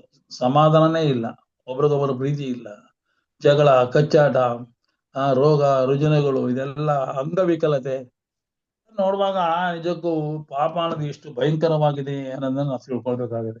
ನಾವು ಹೇಗೋ ನಿಜವಾಗಲೂ ನಾವು ದೇವ್ರು ನಮ್ಮನ್ನು ಸೃಷ್ಟಿ ಮಾಡೋದು ನಮಗೆ ಒಂದು ಆಶೀರ್ವಾದ. ಅಂಗಾಂಗಗಳ ಚೆನ್ನಾಗಿ ನಮ್ಮನ್ನ ಸಂತೋಷ ಒಂದು ರೀತಿಯಲ್ಲಿ ಒಳ್ಳೆ ರೀತಿಯಲ್ಲಿ ಚೆನ್ನಾಗಿ ಕಾಣುವ ರೀತಿಯಲ್ಲಿ ನಮ್ಮನ್ನ ದೇವರು ಸೃಷ್ಟಿ ಮಾಡಿದ್ದಾನೆ. ಅದಕ್ಕೆ ನಾವು ಹೆಮ್ಮೆ ಪಡಬೇಕು, ಅಹಂಕಾರ ಪಡಬಾರದು. ದೇವರು ನಮ್ಮನ್ನು ಅಷ್ಟು ಆರೋಗ್ಯದಲ್ಲಿ ಇಟ್ಟಿರುವ ಕಾರಣ ಆತನ ಸೃಷ್ಟಿ ಕೊಂಡಾಡಿ ಅದನ್ನು ಮಹಿಮೆ ಪಡಿಸುವುದಕ್ಕಾಗಿ ಮತ್ತು ಅದನ್ನ ರಾಜ್ಯಕ್ಕಾಗಿ ಎದುರು ನೋಡುವಂತೆ, ನಾವು ಪಾಪರಹಿತರಾಗಿ ಮಕ್ಕಳಿಗೆ ನಿನ್ನ ವಿಷಯದಲ್ಲಿ ಸಾಕ್ಷಿ ಹೇಳುವಂತೆ ದೇವರು ನಮ್ಮನ್ನ ಸೃಷ್ಟಿ ಮಾಡಿರುವಾಗ ನಾವು ಎಚ್ಚರಿಕೆಯಿಂದ ಇದ್ದು ಪಾಪರಹಿತರಾಗಿ ಜೀವಿಸುವಂತಹ ಪ್ರಯತ್ನ ನಾವು ಮಾಡಬೇಕು ಅಂತ ನೋಡ್ತೇವೆ. ದೇವರ ಪ್ರಸನ್ನತೆ, ಪ್ರೀತಿ ಇಲ್ಲದಂತಾಗಿ ಇಲ್ಲದಿದ್ರೆ ಪ್ರಾಣಿಗಳ, ಕಾಡು ಮೃಗಗಳ ಎಲ್ಲವೂ ಒಂದಕ್ಕೊಂದು ವೈರತ್ವವನ್ನು ಕಂಡುಕೊಂಡು ನೋಡ್ತೇವೆ. ಈ ಪಾಪದ ದಿಸೆಯಿಂದ ನಾವು ಮನುಷ್ಯ ಮಾತ್ರ ವೈರ್ಯರಿಲ್ಲ, ಕಾಡಲ್ಲೂ ಪ್ರಾಣಿಗಳು ಒಂದಕ್ಕೊಂದು ಆದಮನ ಜೊತೆ ಪ್ರೀತಿಯಿಂದ ಇದ್ವು. ಹೀಗಿರುವಾಗ ಅದೇನಾಯ್ತು, ಕಡೆಗೆ ಒಂದಕ್ಕೊಂದು ಪ್ರಾಣಿನ ಹಿಡಿದು ಇನ್ನೊಂದು ತಿಂತಾ ಇರಲಿಲ್ಲ. ಆದರೆ ಈಗ ದುಷ್ಟ ಮೃಗಗಳು ಎಲ್ಲ, ಕಾಡು ಮೃಗಗಳು ಹೋಗಿ ದುಷ್ಟ ಮೃಗಗಳಾಗಿ ಒಂದಕ್ಕೊಂದು ಹಿಡಿದು ತಿನ್ನುವಂಥದ್ದು, ಅದರಿಂದ ವೈರತ್ವ ಬಂತು. ಈ ಭೂಲೋಕದಲ್ಲಿ ದೇವರ ಪ್ರೀತಿಯ ಸ್ವರೂಪನಾದ ದೇವರಿಗೆ ವಿರುದ್ಧವಾಗಿ ಈ ಸೈತಾನ್ ತಂದಿಕ್ಕಿದಂತ ಈ ಒಂದು ಘಟನೆ ನೋಡುವಾಗ ಈ ಲೋಕ ಯಾಕಪ್ಪ ಬೇಕೋ, ಇದೇ ನಿಜವಾದ ದೇವರ ಪ್ರೀತಿ ಸ್ವರೂಪನ ಯಾಕೆ ಹೀಗಿದೆ, ಇಷ್ಟೆಲ್ಲ ಕಥೆಗಳು ನಡೀತಾ ಇದೆ ನೋಡುವ, ಇದೆಲ್ಲ ಸೈತಾನ ಕೃತ್ಯವಾಗಿದೆ. ಇದಕ್ಕೆಲ್ಲ ಅಂತ್ಯ ಇದೆ. ಅಂತ್ಯ ಇರುವುದಕ್ಕೆ ಸೈತಾನಿಗೆ ಸಮಯವನ್ನು ಕೊಟ್ಟಿದ್ದಾನೆ ದೇವರು. ಆ ಸಮಯದವರೆಗೆ ಅವನು ಈ ಲೋಕನ ವಂಚಿಸಿ ಜನರನ್ನ ಮೋಸಗೊಳಿಸುವುದನ್ನು ನೋಡುವಂತದ್ದಾಗಿ. ಆದ್ರೆ ದೇವರು ಆದಮ ಅವರಿಗೆ ತಿಳಿಸಿದ ಆಜ್ಞೆ, ನಿಷಿದ್ಧ ಮರದ ಹಣ್ಣನ್ನು ತಿನ್ನುವುದು ದೇವರಿಗೆ ಅವಿಧೇಯತೆ ತೋರಿಸಿದಂತಾಯಿತು, ದೇವರ ಪ್ರೀತಿಗೆ ಧಕ್ಕೆ ತಂದಂತಾಯಿತು. ಅದರಿಂದ ಸರ್ಪಕ್ಕೆ ಪ್ರೋತ್ಸಾಹಿಸಿದಂತಾಯಿತು, ಅಂದ್ರೆ ಸೈತಾನಿಗೆ ನಾವು ಪ್ರೋತ್ಸಾಹ ನೀಡಿದಂಗಾಯ್ತು. ಏಕೆಂದ್ರೆ ದೇವರನ್ನ ಯಾವಾಗ ಒಂದು ಆಜ್ಞೆ ಶೋಧನೆ ಇಟ್ಟಾಗ ಆ ಶೋಧನೆ ನಾವು ಸೋತೋಗ್ತೀವೋ ಆಗ ಸೈತಾನನಿಗೆ ನಾವು ಪ್ರೀತಿ ಮಾಡ್ದಂಗಾಯ್ತು, ಸೈತಾನನಿಗೆ ಜಯವಾಗಲಿ ಇಂದಂಗಾಯ್ತು, ಸೈತಾನನಿಗೆ ನಾವು ಪ್ರೋತ್ಸಾಹ ನೀಡಿದಂಗಾಯ್ತು.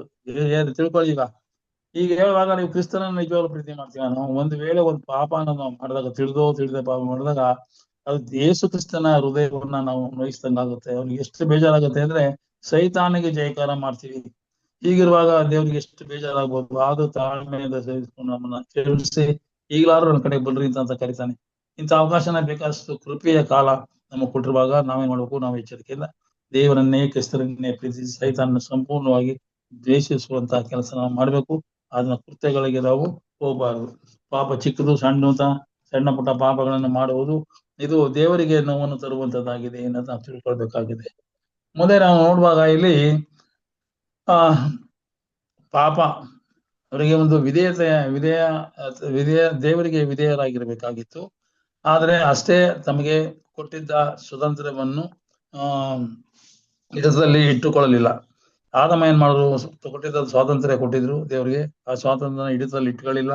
ಜೊತೆಗೆ ಅವ್ರೇನ್ ಮಾಡಿದ್ರು ಅಂದ್ರೆ ದೇವರಿಗೆ ವಿಧೇಯರಾಗಿರ್ಬೇಕಾಗ ಒಂದೇ ಒಂದು ವಿಷಯ, ಹಣ್ಣನ್ನ ತಿನ್ಬಾರ್ದಾಗಿತ್ತು, ಅದು ತಿಂದದ್ದು ತಪ್ಪು. ಇದು ನಾವು ಪಾಪ ಮತ್ತು ಇವುಗಳ ಅರಿವಿಲ್ಲದೆ ಆದ್ರೂ ಕೂಡ ಸರಿ, ಅದು ಪಾಪನೇ.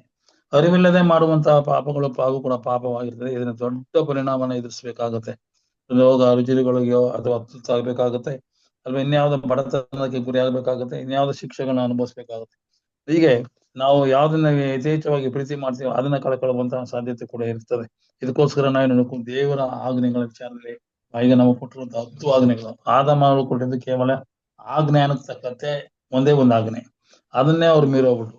ಆ ಒಂದ್ ಆಜ್ಞೆನೇ ಅವ್ರು ಆಜ್ಞೆ ಮೀರೋದು ಅಂದ್ರೆ ದೇವರಿಗೆ ಅವಿಧೇಯನಾಗುವಂಥದ್ದು, ದೇವರ ಮಾತನ್ನು ಕೇಳದೆ ಮತ್ತೊಂದು ಅನ್ಯರ ಮಾತನ್ನು ಕೇಳುವಂಥದ್ದು. ಇದು ಏನಾಗುತ್ತೆ?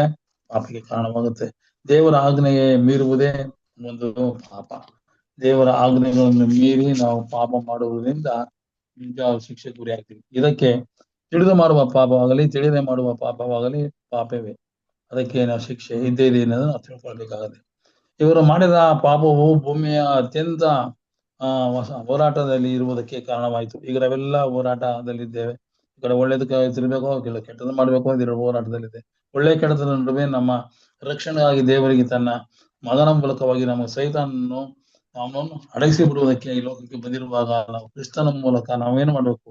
ಆ ಸೈತಾನನ್ನ ಅಡಗಿಸ್ಬಿಡ್ಬೇಕು. ಆದ್ರೂ ನಮ್ಮ ಬಲಹೀನತೆಯ ಕಾರಣದ ಮೇಲೆ ಶೋಧನೆಗೆ ಗುರಿಯಾದಾಗ ನಾವೇನ್ ಮಾಡ್ತೀವಿ? ಶೋಧನೆಯಲ್ಲಿ ಆ ಶೋಧನೆ ಅಂತ ಹೇಳುವಾಗ ದೇವರು ನಮ್ಮನ್ನ ಪ್ರೀತಿಯಲ್ಲಿ ಎಷ್ಟರ ಮಟ್ಟಿಗೆ ಇದ್ದಾನೆ, ಬಲಗೊಂಡಿದ್ದಾನ ಇಲ್ಲವೋ ಅಂತ ನಮ್ಮನ್ನ ಪರೀಕ್ಷೆ ಮಾಡುವುದಕ್ಕಾಗಿ ಅದನ್ನು ಶೋಧನೆ ಗುರಿ ಮಾಡ್ತಾನೆ. ಶೋಧನೆಯಲ್ಲಿ ನಾವು ದೃಢವಾಗಿ ನಿಲ್ಲಬೇಕಾಗಿದೆ. ಈ ಕಾರಣ ಕ್ರಿಸ್ತನಿಂದಲೇ, ಆತನ ಸಹಾಯದಿಂದಲೇ ಸೈತಾನನ್ನು ಜಯಿಸಲು ಸಾಧ್ಯವಾಗುತ್ತೆ ಎಂಬುದನ್ನು ನಾವು ತಿಳ್ಕೊಬೇಕಾಗಿದೆ. ವಾಕ್ಯದ ಬಲಿಯಿಂದ ನಾವು ಮತ್ತಾಯ 4ನೇ ನೋಡುವಾಗ ಯೇಸು ಕ್ರಿಸ್ತನಿಗೆ 3 ರೀತಿಯಾದ ಒಂದು ಶೋಧನೆ ಬಂದು ನೋಡಿ. ದೇವರು ಈ ಲೋಕದಲ್ಲಿ ಮನುಷ್ಯನಾದ ಕಾರಣ, ಪರಲೋಕ ದೇವರ ಲೋಕಕ್ಕೆ ಬಂದು ಮನುಷ್ಯನಾದ ಕಾರಣ ಆತನಿಗೂ ಶೋಧನೆ ಬಂತು, ಬಿಡ್ಲಿಲ್ಲ. ಅವನು ಸರಿಯಾಗಿದ್ದಾನ, ಅದ್ರ ಮುಂದೆ ಸೈತಾನನ್ನ ಗೆಲ್ಲುವಂತ ಶಕ್ತಿ ಆತನಿಗೆ ಇದೆಯಾ ಅಂತ ದೇವರು ಅಲ್ಲಿ ಕೂಡ ಶೋಧನೆ ಮಾಡ್ತಾನೆ. ಅವನಿಗೆ ಆಹಾರದ ವಿಷಯದಲ್ಲಿ ಶೋಧನೆ, ಲೋಕದ ವ್ಯವಹಾರ, ಲೋಕದ ಆಸೆ ಪಾಶಗಳ ವಿಷಯದಲ್ಲಿ ಶೋಧನೆ ಮಾಡುವಂತ, ದೇವರನ್ನ ಪರೀಕ್ಷಿಸುವ ವಿಷಯದಲ್ಲಿ ಶೋಧನೆ ಮಾಡುವಂತ, ಈ 3 ರೀತಿಯಾದ ಶೋಧನೆಗಳು ಈಗಲೂ ನಮಗೂ ಬರುವಂತದ್ದಾಗಿದೆ. ಇಂಥ ಶೋಧನೆಗಳನ್ನ ನಾವು ಎಚ್ಚರಿಕೆಯಿಂದ ನಿರೂಪಣೆ, ಪ್ರೀತಿ, ದೇವರಲ್ಲಿ ನಾವು ಇಟ್ಟಂತ ಪ್ರೀತಿ, ಪ್ರಾರ್ಥನೆ, ವಿಜ್ಞಾಪನೆಗಳ ಮೂಲಕ ಸೈತಾನ ಶೋಧನೆಯನ್ನ ಸುಲಭ ರೀತಿಯಲ್ಲಿ ಗೆಲ್ಲುವುದಕ್ಕೆ ನಮಗೆ ಅವಕಾಶ ಇದೆ. ದೇವರು ಮಾಡಿಕೊಟ್ಟಿದ್ದಾನೆ. ಎಚ್ಚರವಾಗಿದ್ದು ಪ್ರಾರ್ಥಿಸುತ್ತ ಶೋಧನೆಗಳನ್ನು ನಾವು ವಾಕ್ಯಗಳ ಆಧಾರದಿಂದ ನಾವು ಗೆಲ್ಲಲು ಸಾಧ್ಯವಾಗುತ್ತೆ. ಯಾವಾಗಲೂ ಪ್ರಾರ್ಥನೆ ವಿಜ್ಞಾಪನೆಗಳಿಂದಿರಬೇಕು. ಮತಾನುಭವಿಸಿದ 4 ಅದರಿಂದ ಸೈತಾನ ಶೋಧನೆ ಕ್ರಿಸ್ತನ ಹೇಗೆ ಆತನ ವಾಕ್ಯಗಳ ಆಧಾರದಿಂದ ಏನ್ ಮಾಡ್ದ ಇದ್ದ. ಅವನು ಗೆಲ್ಬೇಕಾದ್ರೆ ವಾಕ್ಯಗಳ ಆಧಾರ. ರೊಟ್ಟಿ ತಿನ್ಬಾರ್ದು, ರೊಟ್ಟಿ ಮಾಡ್ಕೊಂಡು ತಿನ್ನು.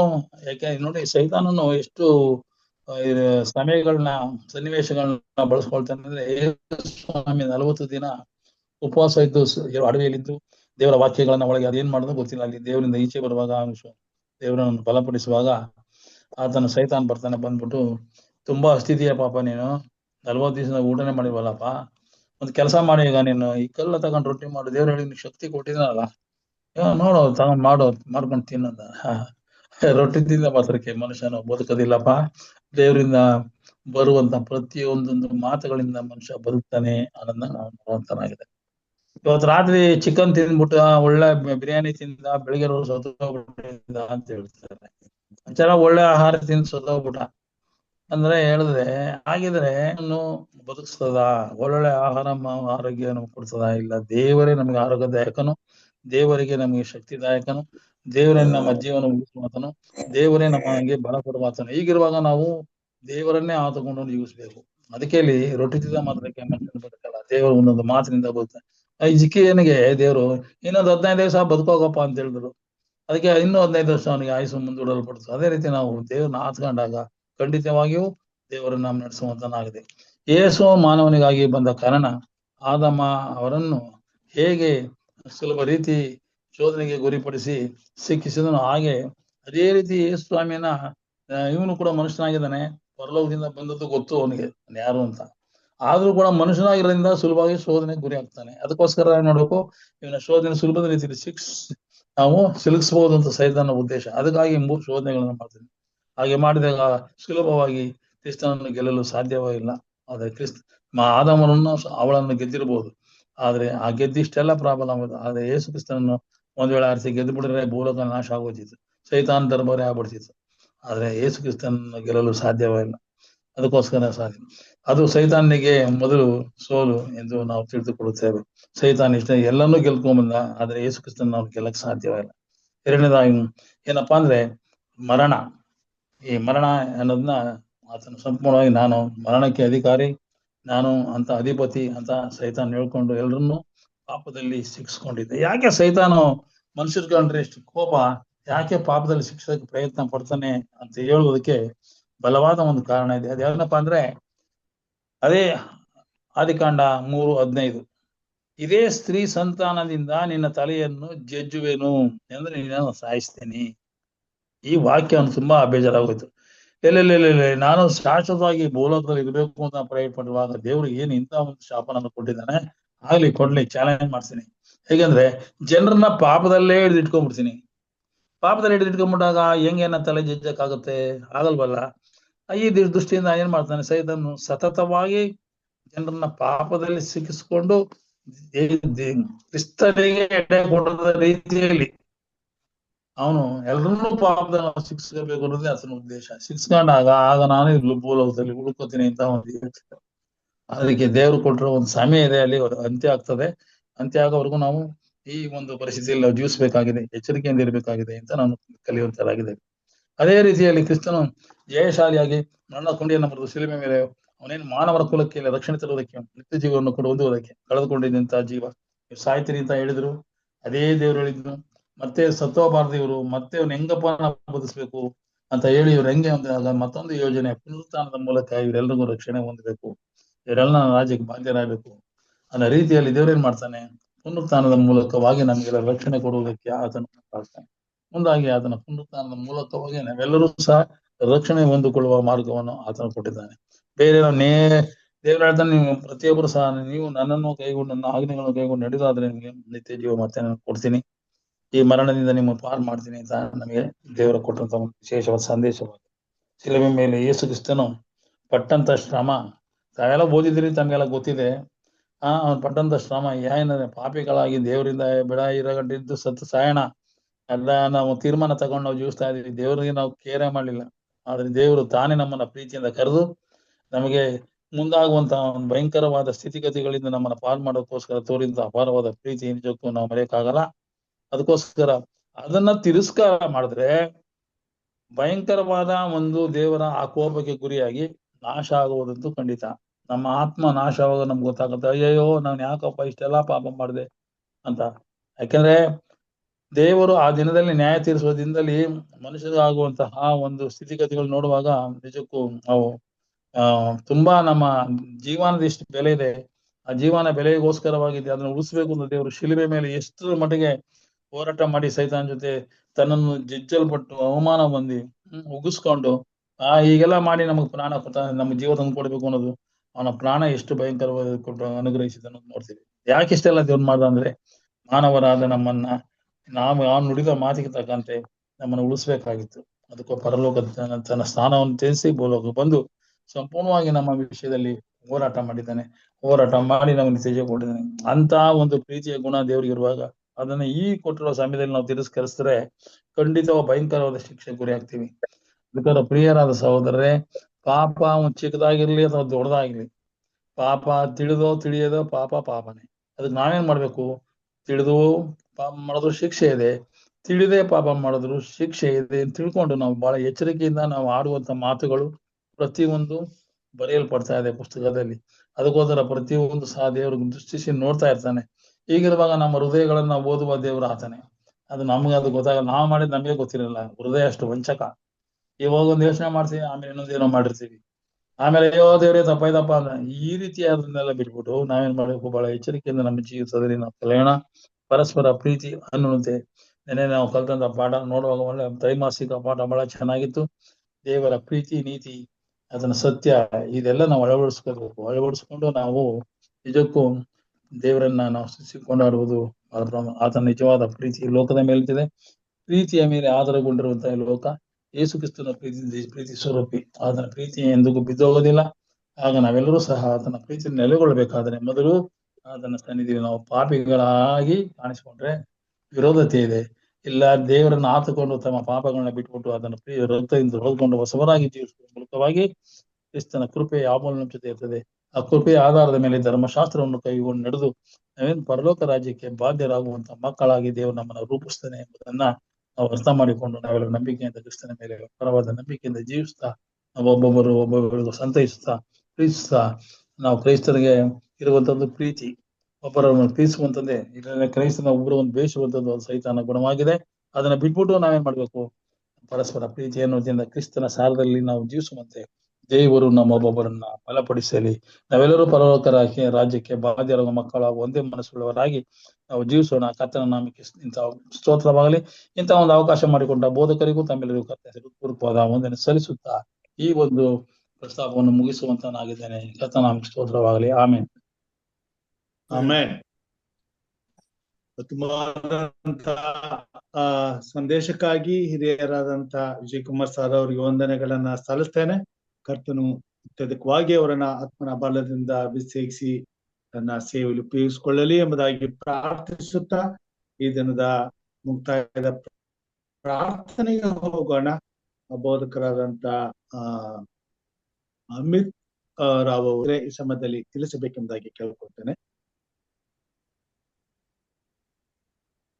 3 ವಿಜ್ಞಾಪನೆಗಳನ್ನ ಈಗಾಗಲೇ ಸವಿತಾ ಅವರು ನಮಗೆ ತಿಳಿಸಿದ್ದಾರೆ.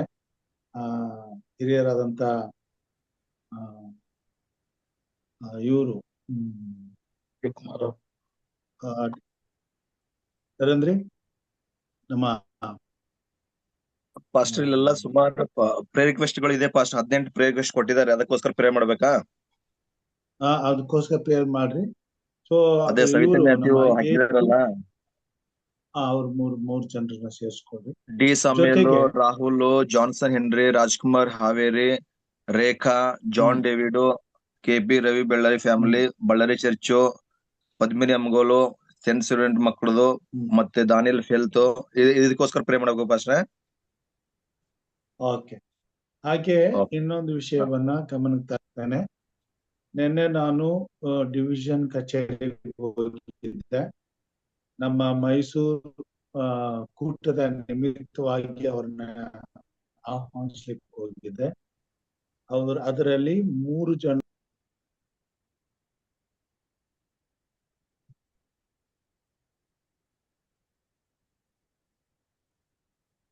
ಪಾಠ ಆಗ್ತೀವಿ. 2 ದಿನಗಳು ಶುಕ್ರವಾರ ಬೆಳಿಗ್ಗೆಯಿಂದ ಸ್ಟಾರ್ಟ್ ಆಗ್ತದೆ. ಇದಕ್ಕೆ ಅವ್ರು ಒಪ್ಕೊಂಡಿದ್ದಾರೆ. ಪಾಸ್ಟರ್ ಜಾನ್ ಕ್ರಿಸ್ಟೋ ಜಾನ್ ವಿಕ್ಟರ್ ಎಂಬುದಾಗಿ, ಅವರು ಡಿವಿಷನ್ ಸೆಕ್ರೆಟರಿ, ಎಕ್ಸಿಕ್ಯೂಟಿವ್ ಸೆಕ್ರೆಟರಿ ಅವರು. ಅವ್ರ ಮ್ಯಾನೇಜರ್ ಒಬ್ರು ಇದ್ದಾರೆ.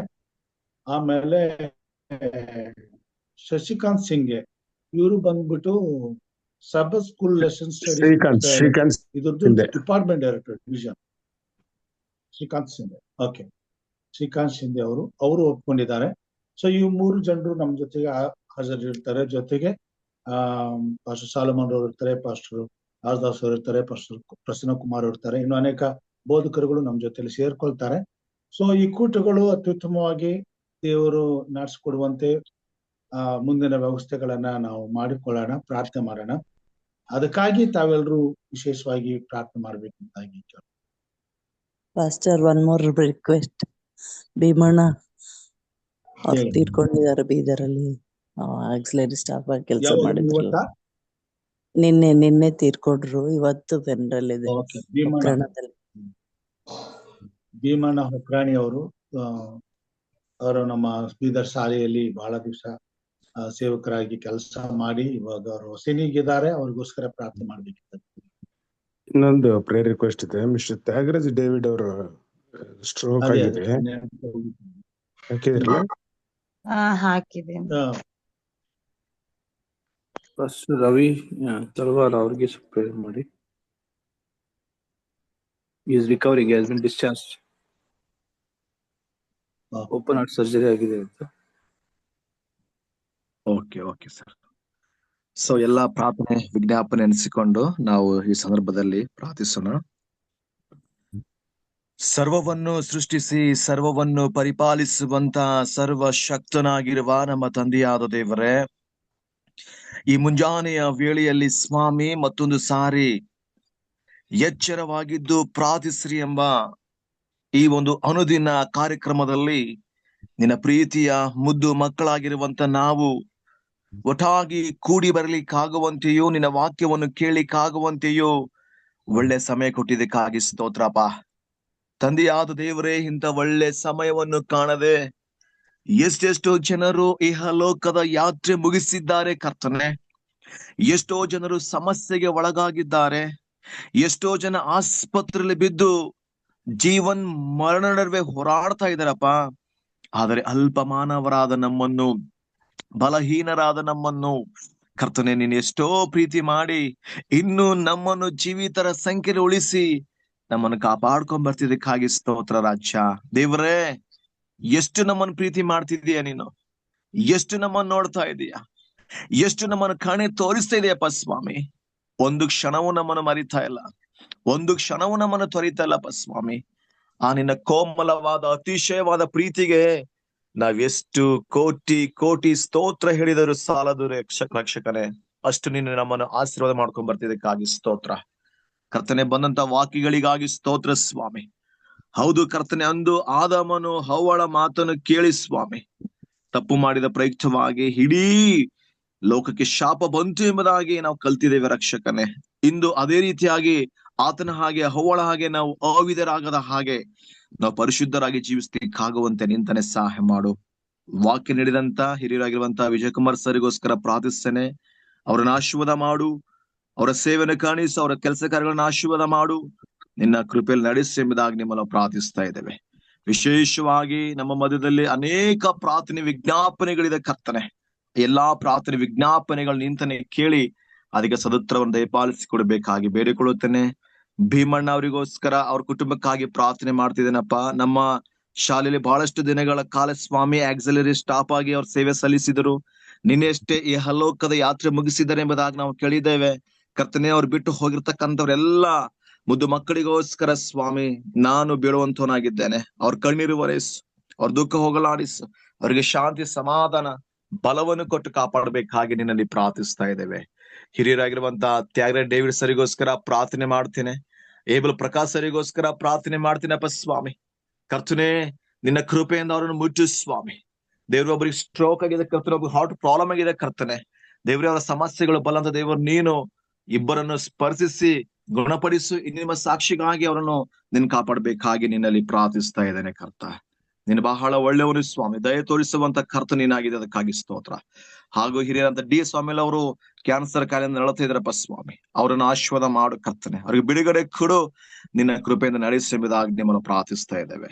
ರಾಹುಲ್ ಹೆನ್ರಿಗೋಸ್ಕರ ಪ್ರಾರ್ಥಿಸ್ತೇನೆ, ಜಾನ್ಸನ್ ಹೆನ್ರಿ ಫ್ಯಾಮಿಲಿಗೋಸ್ಕರ ಪ್ರಾರ್ಥನೆ ಮಾಡ್ತಿದ್ದೇನೆ. ಇವರನ್ನ ಆಶೀರ್ವಾದ ಮಾಡಪ್ಪ, ಅವ್ರ ಕೊರತೆ ನೀಗಿಸು, ಅವ್ರ ಸಮಸ್ಯೆಗಳು ಹೋಗಲಾಡಿಸು, ಅವ್ರನ್ನ ಬಲಪಡಿಸ್ಬೇಕಾಗಿ ನಿನ್ನಲ್ಲಿ ಪ್ರಾರ್ಥಿಸ್ತಾ ಇದ್ದೇನೆ. ಹಾಗೂ ರಾಜ್ಕುಮಾರ್ ಹಾವೇರಿಗೋಸ್ಕರ ಪ್ರಾರ್ಥನೆ ಮಾಡ್ತೀನಪ್ಪ ಸ್ವಾಮಿ, ಅವರು ಲೆಗ್ ಬೋನ್ ಪ್ರಾಬ್ಲಮ್ ಆಗಿದೆ ಎಂಬುದಾಗಿ, ಮುರ್ಕೊಂಡಿದೆ ಎಂಬುದಾಗಿ ನಾವು ಕೇಳಿದ್ದೇವೆ ರಕ್ಷಕನೇ. ಅವರನ್ನು ಸಹ ನೀನು ಆಶೀರ್ವಾದ ಮಾಡು, ಅವರಿಗೆ ಬೇಕಾದಂತ ಬಲವನ್ನು ಕೊಡಬೇಕಾಗಿ ಕೇಳಿಕೊಳ್ತಾ ಇದ್ದೇನೆ. ಹಾಗೂ ರೇಖಾಸ್ ಹೆಲ್ತ್ಗೋಸ್ಕರ ಪ್ರಾರ್ಥನೆ ಮಾಡ್ತೀನಪ್ಪ ಸ್ವಾಮಿ ದೇವರೇ, ನಮ್ಮೆಲ್ಲರ ವಿಜ್ಞಾಪನೆ ನಿಂತನೆ ಕೇಳುತ್ತಾ ಮಗಳನ್ನು ನೀನು ಪ್ರತಿನಿತ್ಯವೂ ಸ್ಪರ್ಶ ಮಾಡುತ್ತಾ ಬರ್ತಾ ಇದೆಯಪ್ಪ, ಅದಕ್ಕಾಗಿ ಸ್ತೋತ್ರ. ಸಂಪೂರ್ಣವಾಗಿ ಗುಣಪಡಿಸಿ ಕರ್ತನೆ, ನಿನ್ನ ಕೃಪೆಗೆ ಅನುಸಾರವಾಗಿ ಅವ್ರನ್ನ ನಡೆಸಬೇಕಾಗಿ ನಿನ್ನಲ್ಲಿ ಪ್ರಾರ್ಥನೆ ಮಾಡ್ತಾ ಇದ್ದೇವೆ. ಹಾಗೂ ವಿಶೇಷವಾಗಿ ರವಿ ತಲೆವರಿಗೋಸ್ಕರ ಪ್ರಾರ್ಥಿಸ್ತೇನೆ, ಅವ್ರನ್ನ ಆಶೀರ್ವಾದ ಮಾಡು ಕರ್ತನೆ, ಅವ್ರಿಗಿರುವಂತ ಸಮಸ್ಯೆ ನಿನ್ನ ಬಲದ ದೇವರಾಗಿದೆ, ಅವ್ರನ್ನ ಸಹ ಬಿಡುಗಡೆ ಕೊಡ್ಬೇಕಾಗಿ ನಿನ್ನಲ್ಲಿ ಪ್ರಾರ್ಥಿಸ್ತಾ ಇದ್ದೇವೆ. ಹಿರಿಯರಂತ ಜಾನ್ ಡೇವಿಡ್ ಫ್ಯಾಮಿಲಿಗೋಸ್ಕರ ಪ್ರಾರ್ಥಿಸ್ತೇವೆ, ಹಾಗೂ ಅವರ ಹೆಲ್ತ್ಗೋಸ್ಕರ ಪ್ರಾರ್ಥನೆ ಮಾಡ್ತೀನಪ್ಪ ಸ್ವಾಮಿ. ಕರ್ತನೆ, ಅವರನ್ನು ಕಾಣಿಸು ಕರ್ತನೆ, ಅವರು ಪ್ರತಿ ದಿನ ಸ್ವಾಮಿ ತಪ್ಪಿಸಿಕೊಳ್ಳಲಾರದ ಹಾಗೆ ಎಚ್ಚರವಾಗಿದ್ದು ಪ್ರಾರ್ಥಿಸ್ರಿ ಎಂಬ ಕಾರ್ಯಕ್ರಮದಲ್ಲಿ ಭಾಗಿಯಾಗ್ತಿದ್ದಾರೆ ಕರ್ತನೆ. ಇದರ ಆಶೀರ್ವಾದ ಅವರಿಗೆ ನೀಡಬೇಕಾಗಿ ನಿನ್ನಲ್ಲಿ ನಾನು ಪ್ರಾರ್ಥಿಸ್ತಾ ಇದ್ದೇನೆಪ್ಪ ಸ್ವಾಮಿ. ಹಾಗೆ ವಿಶೇಷವಾಗಿ KP ರವಿ ಬಳ್ಳಾರಿ ಅವರ ಫ್ಯಾಮಿಲಿಗೋಸ್ಕರ, ಅವ್ರ ಬಿಸ್ನೆಸ್ಗೋಸ್ಕರ ಪ್ರಾರ್ಥನೆ ಮಾಡ್ತಿದ್ದೇನೆ, ಬಳ್ಳಾರಿ ಸಭೆಗೋಸ್ಕರ ಪ್ರಾರ್ಥನೆ ಮಾಡ್ತಿದ್ದೇನೆಪ್ಪ ಸ್ವಾಮಿ. ಆ ವಿಶೇಷವಾಗಿ ಅವರನ್ನು ಕಣಿಸು ಕರ್ತನೆ, ಸೇವೆನ ಆಶೀರ್ವಾದ ಮಾಡು, ಅವ್ರ ಬಿಸ್ನೆಸ್ ನ ಆಶೀರ್ವಾದ ಮಾಡು, ಅಲ್ಲಿ ಆ ಒಂದು ಬಳ್ಳಾರಿ ಸಭೆಯು ಕರ್ತನೆ ಒಂದು ಹೊಸ ಸಭೆ ಕಟ್ಟಲ್ಪಡ್ಲಿಕ್ಕಾಗುವಂತೆ ನಿಂತನೆ ಸಹಾಯ ಮಾಡಿಬುದಾಗಿ ನಿನ್ನಲ್ಲಿ ಪ್ರಾರ್ಥಿಸ್ತಾ ಇದ್ದೇನೆ. ಮಿಸಸ್ ಪದ್ಮಿನಿ ಅಮ್ಮಿಗೋಲಿಗೋಸ್ಕರ ಪ್ರಾರ್ಥಿಸ್ತೇನೆ, ಅವರನ್ನು ಆಶೀರ್ವಾದ ಮಾಡು ಕರ್ತನೆ, ಅವರಿಗಿರ್ತಕ್ಕಂಥ ಎಲ್ಲ ನೋವು ಸಂಕಟವನ್ನು ತೆಗೆದುಹಾಕುವ ಆರೋಗ್ಯ ನೀಡಬೇಕಾಗಿ ನಿನ್ನಲ್ಲಿ ಪ್ರಾರ್ಥಿಸ್ತಾ ಇದ್ದೇನೆ. ಹಾಗೂ 10ನೇ ತರಗತಿ ಎಲ್ಲ ಮುದ್ದು ಮಕ್ಕಳ ಪರೀಕ್ಷೆಗಳಿಗೋಸ್ಕರ ಪ್ರಾರ್ಥಿಸ್ತೇನೆ, ಎಲ್ಲರೂ ಚಂದವಾಗಿ ಅಂದವಾಗಿ ಬರೋದು, ಎಲ್ಲರೂ ತೇರ್ಗಡೆ ಆಗ್ಲಿಕ್ಕಾಗುವಂತೆ ನಿಂತನೆ ಸಹಾಯ ಮಾಡೋರಿಗೆ ಜ್ಞಾನ ವಿವೇಕ ದಯಪಾಲಿಸಿ ಕೊಡಬೇಕಾಗಿ ಬೇಡಿಕೊಳ್ತಾ ಇದ್ದೇನೆ. ಹಾಗೂ ಪಾಸ್ಟರ್ ದಾನಿಲ್ಸ್ ಫ್ಯಾಮಿಲಿಗೋಸ್ಕರ ಪ್ರಾರ್ಥಿಸ್ತೇನೆ, ಅವರನ್ನು ಆಶೀರ್ವಾದ ಮಾಡು ಸ್ವಾಮಿ, ನಿನ್ನ ಕೃಪೆಯಲ್ಲಿ ನಡೆಸಬೇಕಾಗಿ ನಿನ್ನಲ್ಲಿ ಕೇಳಿಕೊಳ್ತಾ ಇದ್ದೇನೆ. ಸೂಸನ್ ಮಾರ್ಟಿನಿಗೋಸ್ಕರ ಅವರಿಗ ಕಣ್ಣಿನ ಸಮಸ್ಯೆ ಇದೆ ಸ್ವಾಮಿ, ನೀನು ಅದನ್ನ ನಿವಾರಣೆ ಮಾಡಬೇಕಾಗಿ ನಿನ್ನಲ್ಲಿ ಪ್ರಾರ್ಥಿಸ್ತಾ ಇದ್ದೇನೆ. ವರಲಕ್ಷ್ಮಿ ಫ್ಯಾಮಿಲಿಗೋಸ್ಕರ ಹಾಗೂ ಎಲ್ಲರ ಲೋಕೇಶ್ ಅಂಕಲ್ ಫ್ಯಾಮಿಲಿಗೋಸ್ಕರ ಪ್ರಾರ್ಥಿಸ್ತೇನಪ್ಪ. ಹಾಗೂ ಮಿಸಸ್ ಪ್ರೇಮನಾಥ್ ಕೋಲ್ಕರ್ಗೂ ಹೆಲ್ತ್ಗೋಸ್ಕರ ಪ್ರಾರ್ಥನೆ ಮಾಡ್ತಿದ್ದೇನಪ್ಪ. ತಂದೆಯೇ, ನೀನೆಲ್ಲ ಅದ್ಭುತ ಕಾರ್ಯಗಳನ್ನು ಮಾಡಲು ಶಕ್ತನಾಗಿದೆ ಸ್ವಾಮಿ, ನಮ್ಮ ಕಷ್ಟಗಳು ನಿವಾರಣೆ ಮಾಡಲು ಶಕ್ತನಾಗಿದೆ, ನಮ್ಮ ಚಿಂತನೆ ತೆಗೆದು ಹಾಕಲು ಶಕ್ತನಾಗಿದೆ ಸ್ವಾಮಿ. ದೇವ್ರೇ, ನೀನು ಬಿಟ್ಟು ನಮಗೆ ಬೇರೆ ಗತಿ ಇಲ್ಲ ದೇವ್ರೆ. ಅಪ್ಪ, ನೀನೇ ನಮಗೆಲ್ಲ ಜೀವದಾಯಕನಾಗಿದೆ ಕರ್ತನೆ. ಇವರನ್ನು ಸ್ಪರ್ಶಿಸಿ ನೀನೇ ಅವ್ರನ್ನ ಗುಣಪಡಿಸ್ಬೇಕಾಗಿ ನಿನ್ನಲ್ಲಿ ಪ್ರಾರ್ಥಿಸ್ತಾ ಇದ್ದೇನೆ. ಸೌಕಯ್ಯ ಹೆಲ್ತ್ಗೋಸ್ಕರ ಪ್ರಾರ್ಥನೆ ಮಾಡ್ತೇನಪ್ಪ ಸ್ವಾಮಿ, ಅವರನ್ನ ಆಶೀರ್ವಾದ ಮಾಡು ಕರ್ತನೆ. ಹಾಗೂ ಪಾಸ್ಟರ್ ಜಾನ್ಸನ್ ಯೇಸುದಾಸ್ ಫ್ಯಾಮಿಲಿ ಅವರ ಸೇವೆ, ಕಲಿಯುವ ಸೇವೆಗೋಸ್ಕರ ಪ್ರಾರ್ಥಿಸ್ತೇನೆ, ಅವರನ್ನ ಹೆಚ್ಚಾಗಿ ಆಶೀರ್ವಾದ ಮಾಡಬೇಕಾಗಿ ಬೇಡುತ್ತೇನೆ. ಹಾಗೂ ಜೋಸ್ಲಿನ್ಗೋಸ್ಕರ ಹಾಗೂ ಮಿಸಸ್ ರಾಜೇಶ್ವರಿ ಫ್ಯಾಮಿಲಿಗೋಸ್ಕರ ಪ್ರಾರ್ಥಿಸ್ತೇನೆ, ಅವರನ್ನು ಸಹ ವಿಶೇಷವಾಗಿ ಆಶೀರ್ವಾದ ಮಾಡಬೇಕಾಗಿ ನಿನ್ನಲ್ಲಿ ಪ್ರಾರ್ಥಿಸ್ತಾ ಇದ್ದೇನಪ್ಪ ಸ್ವಾಮಿ. ಹಾಗೂ ವಿಶೇಷವಾಗಿ ಏಪ್ರಿಲ್ 24, 25, 26ನೇ ತಾರೀಕು ನಡೀತಕ್ಕಂತ ಈ 3 ದಿನದ ಸ್ವಾಮಿ ಕೂಟಕ್ಕಾಗಿ ನಾನು ಬೇಡ್ತಾ ಇದ್ದೇನಪ್ಪ ಸ್ವಾಮಿ. ಕರ್ತನೆ, ಶ್ರೀರಂಗಪಟ್ಟಣ ಆಶೀರ್ವಾದ ರಿಟ್ರೀಟ್ ರಲ್ಲಿ ಕರ್ತನೆ ನಡೆಯುವಾಗ ಡಿವಿಷನ್ ಅಧಿಕಾರಿಗಳು 3 ಜನ ಅಧಿಕಾರಿಗಳು ಬರ್ತಾರೆ ಎಂಬುದಾಗಿ ನಾವು ಕೇಳಿದ್ದೇವೆ ಕರ್ತನೆ. ಹಾಗೂ ನಮ್ಮ ಯೂನಿಯನ್ ಅಧಿಕಾರಿಗಳು ಬರ್ತಾರೆ ಎಂಬುದಾಗಿ ನಾವು ಕೇಳಿದ್ದೇವೆ. ಆ ಕೂಟಗಳು ಸ್ವಾಮಿ ನಿನಗೆ ಮಹಿಮೆ ತರುವಂತ ಕೂಟಗಳಾಗಿ ಮಾರ್ಪಡಿಸು ಕರ್ತನೆ. ನಿಮ್ಮ ಮಹಿಮೆಯಲ್ಲಿ ಇಳಿದು ಬರ್ಲಿ ದೇವರೇ, ನಿಮ್ಮ ಶಕ್ತಿ ಇಳಿದು ಬರ್ಲಿ ದೇವರೇ. ಪ್ರತಿಯೊಬ್ಬ ಮನುಷ್ಯನು ಸ್ವಾಮಿ, ಪ್ರತಿಯೊಬ್ಬ ವಿಶ್ವಾಸಿಗಳಿಗೆ ಬಂದಾಗ ದೇವರೇ, ನಿನ್ನ ಶಕ್ತಿ ಅನುಭವಿಸಿಕೊಂಡು ಹೋಗ್ಲಿಕ್ಕಾಗುವಂತೆ ನಿಂತನೆ ಸಹಾಯ ಮಾಡು ಕರ್ತನೆ. ಖಾಲಿ ಹೃದಯದಿಂದ ಬಂದು ಖಾಲಿ ಹೃದಯದಿಂದ ಹೋಗದ ಹಾಗೆ ಏನೋ ಒಂಥರ ನಾವು ಟೈಮ್ ಪಾಸ್ಗೋಸ್ಕರ ಏನೋ ನೋಡೋದಕ್ಕೋಸ್ಕರ ಅಲ್ಲ ಸ್ವಾಮಿ, ನಿನ್ನ ವಾಕ್ಯವನ್ನು ಕೇಳೋದಕ್ಕಾಗಿ, ನಿನ್ನ ವಾಕ್ಯದಲ್ಲಿ ಬೇರೂರ್ಲಿಕ್ಕಾಗುವಂತೆ ನಿನ್ನ ಪ್ರಜೆಯನ್ನು ಕರ್ಕೊಂಡು ಬರ್ಬೇಕಾಗಿ ನಿನ್ನಲ್ಲಿ ಪ್ರಾರ್ಥಿಸ್ತಾ ಇದ್ದೇನೆ. ಎಲ್ಲಾ ಡಿವಿಷನ್ ಅಧಿಕಾರಿಗಳನ್ನ ಆಶೀರ್ವಾದ ಮಾಡು, ಯೂನಿಯನ್ ಅಧಿಕಾರಿಗಳನ್ನ ಆಶೀರ್ವಾದ ಮಾಡು ಕರ್ತನೆ. ಹಾಗೂ ಅದನ್ನು ಆಯೋಜಕರಾಗಿರ್ತಕ್ಕಂಥ ಪಾಸ್ಟರ್ ಯಮರಾಜಿಗೋಸ್ಕರ ಪ್ರಾರ್ಥನೆ ಮಾಡ್ತೇನಪ್ಪ ಸ್ವಾಮಿ. ಕರ್ತನೆ, ನಿನ್ನ ಕೃಪೆ ಅವ್ರ ಮೇಲೆ ಚಾಚು, ಎಲ್ಲ ಹಣದ ಸಹಾಯ ಅವ್ರಿಗೆ ದೊರಕಿಸಿಕೊಡು ಸ್ವಾಮಿ, ಎಲ್ಲ ಜನರ ಬೆಂಬಲ ಅವರಿಗೆ ದೊರಕಿಸಿಕೊಡು ಕರ್ತನೆ. ಎಲ್ಲಾ ರೀತಿಯ ಸಹಾಯವನ್ನು ಅವರಿಗೆ ಮಾಡುತ್ತಾ ಬರಬೇಕಾಗಿ ನಿನ್ನಲ್ಲಿ ಪ್ರಾರ್ಥಿಸ್ತಾ ಇದ್ದೇವೆ. ಹೇಗೋ ನಮ್ಮ ಚಿತ್ತವಲ್ಲ ಸ್ವಾಮಿ, ನಿಮ್ ಚಿತ್ತವೇ ನೆರವೇರ್ಲಿ ಕರ್ತನೆ.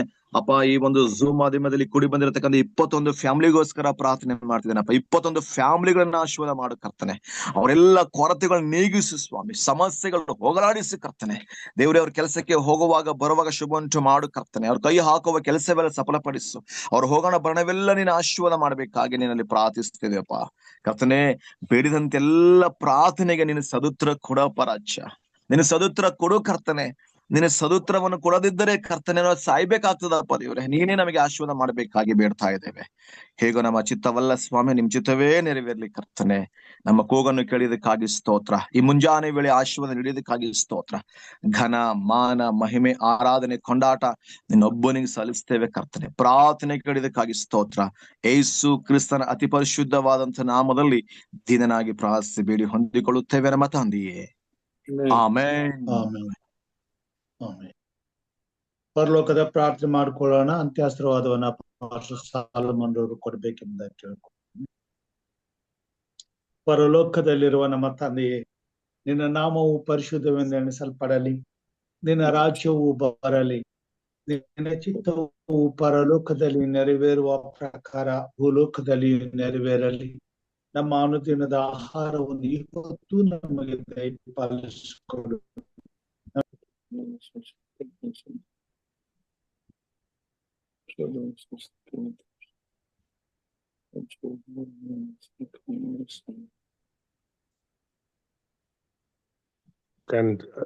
ಆಶೀರ್ವಾದವನ್ನು ಪಡೆದುಕೊಳ್ಳೋಣ. ಈಗ ನಮ್ಮ ಕರ್ತನಾದ ಯೇಸು ಕ್ರಿಸ್ತನ ಕೃಪೆಯು, ತಂದೆಯಾದ ದೇವರ ಪ್ರೀತಿಯು, ಪವಿತ್ರಾತ್ಮನ ಅನ್ಯೋನ್ಯತೆ, ಐಕ್ಯತೆ, ಶಾಂತಿ, ಸಮಾಧಾನವು ಈ ಝೂಮ್ ಮಾಧ್ಯಮದಲ್ಲಿ ನಿನ್ನ ವಾಕ್ಯವನ್ನ ಈ ಮುಂಜಾನೆ ಹೊತ್ತಿನಲ್ಲಿ ಕೇಳಲು ಬಂದಿರುವಂತ ಪ್ರತಿಯೊಬ್ಬ ನಿನ್ನ ಮಕ್ಕಳ ಮೇಲೆಯೂ, ಹಾಗೂ ಸ್ವಾಮಿ ನಿನ್ನ ವಾಕ್ಯವನ್ನ ಹಂಚಿಕೊಟ್ಟಂತ ನಮ್ಮ ಪ್ರಿಯ ಸಹೋದರರಾದಂತ ವಿಜಯ್ ಕುಮಾರ್ ಅವರ ಮೇಲೆಯೂ, ಹಾಗೂ ಆರಂಭದ ಪ್ರಾರ್ಥನೆಯನ್ನ ಮಾಡಿರ್ತಕ್ಕಂಥವ್ರ ಮೇಲೆಯೂ, ಹಾಗೂ ಮುಕ್ತಾಯದ ಪ್ರಾರ್ಥನೆಯನ್ನ ಮಾಡಿ ಪ್ರತಿಯೊಂದು ವಿಜ್ಞಾಪನೆಗಳನ್ನ ನೆನಪಿಸಿಕೊಂಡಂತ ಪ್ರಿಯ ದಾಸರ ಮೇಲೆಯೂ, ಹಾಗೂ ನಮ್ಮೆಲ್ಲರ ಮೇಲೆಯೂ ನಿನ್ನ ವಿಶೇಷವಂತ ಆಶೀರ್ವಾದ ನಿತ್ಯ ನಿರಂತರಕ್ಕೂ ನಮ್ಮ ಮೇಲೆ ನೆಲೆಯಾಗಲಿ ಸ್ವಾಮಿ. Amen. Amen. Amen. Amen. Thank you ಎಲ್ಲರಿಗೂ ವಂದನೆಗಳು. ವಿಶೇಷವಾಗಿ ಈ ದಿನದ ಕಾರ್ಯಕ್ರಮದಲ್ಲಿ ಆರಂಭದ ಪ್ರಾರ್ಥನೆ ಮಾಡಿದಂತಹ ಸಹೋದರ ಜಾನ್ ಡೇವಿಡ್ ಅವರಿಗೂ, ವಿಶೇಷ ಗೀತೆಯನ್ನು ಹಾಡಿದಂತಹ ಸಹೋದರಿ ವರಲಕ್ಷ್ಮಿ ಹಾಗೂ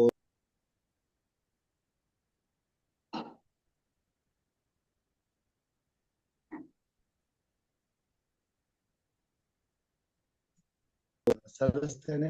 ಕರ್ತನು ನಮ್ಮೆಲ್ಲರನ್ನು ಆಶೀರ್ವಾದ ಮಾಡಲಿ.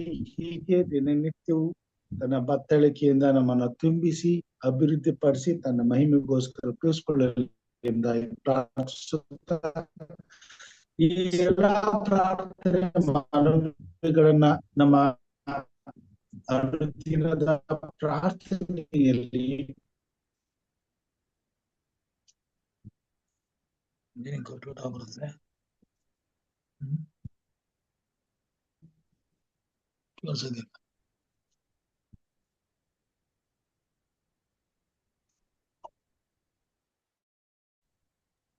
ದಯಮಾಡಿ ಈ ಕೂಟಗಳ ವಿಷಯದಲ್ಲಿ ಪ್ರಾರ್ಥನೆ ಮಾಡ್ರಿ ಮತ್ತು ಪ್ರೋತ್ಸಾಹ ಮಾಡ್ರಿ. ನಾವೆಲ್ಲರೂ ಒಟ್ಟಾಗಿ ಸೇರೋಣ. ಇದು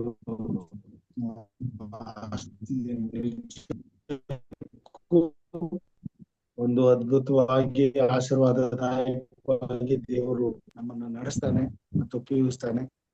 ದೇವರ ಚಿತ್ತ, ದೇವರ ಯೋಜನೆ, ಇದರಲ್ಲಿ ನಾವೆಲ್ಲರೂ ಕೈ ಜೋಡಿಸುವ ಹಾಗೆ ದೇವರ ಆತ್ಮನ ಕಾರ್ಯ ಮಾಡ್ಲಿ, ಪ್ರಾರ್ಥನೆ ಮಾಡ್ಬೇಕೆಂಬುದಾಗಿ ಕೇಳ್ಕೊಳ್ತೇವೆ. ಧನ್ಯವಾದ. ವಾಕ್ಯ ತಿಳಿಸ್ಕೊಟ್ಟ ವಿಜಯ್ ಕುಮಾರ್ ಅಂಕಲ್ ಅವರಿಗೂ ಧನ್ಯವಾದ. ಧನ್ಯವಾದಗಳು ಸರ್.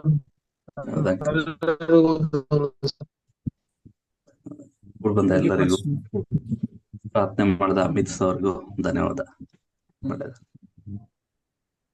ಬಂದ ಎಲ್ಲರಿಗೂ ಧನ್ಯವಾದ ಮತ್ತು ಹೃದಯ. Thank you, pastors. Thanks for the prayer. Thanks for the message. Thank you, everybody.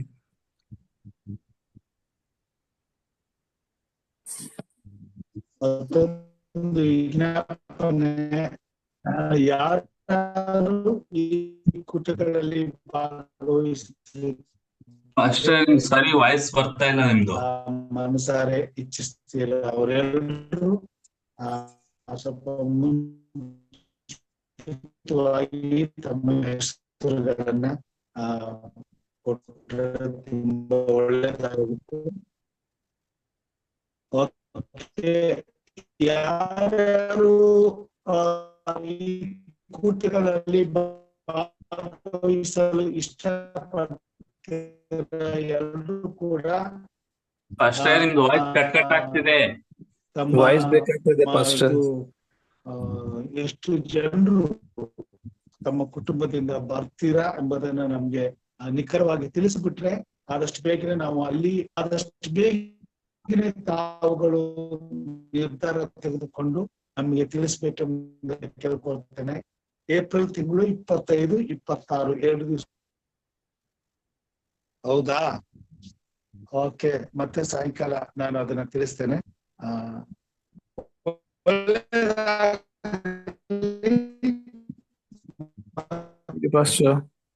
ಸಾಯಂಕಾಲ ಈ ವಿಚಾರಗಳನ್ನು ನಾನು ತಿಳಿಸ್ಲಿಕ್ಕೆ ಇಷ್ಟ.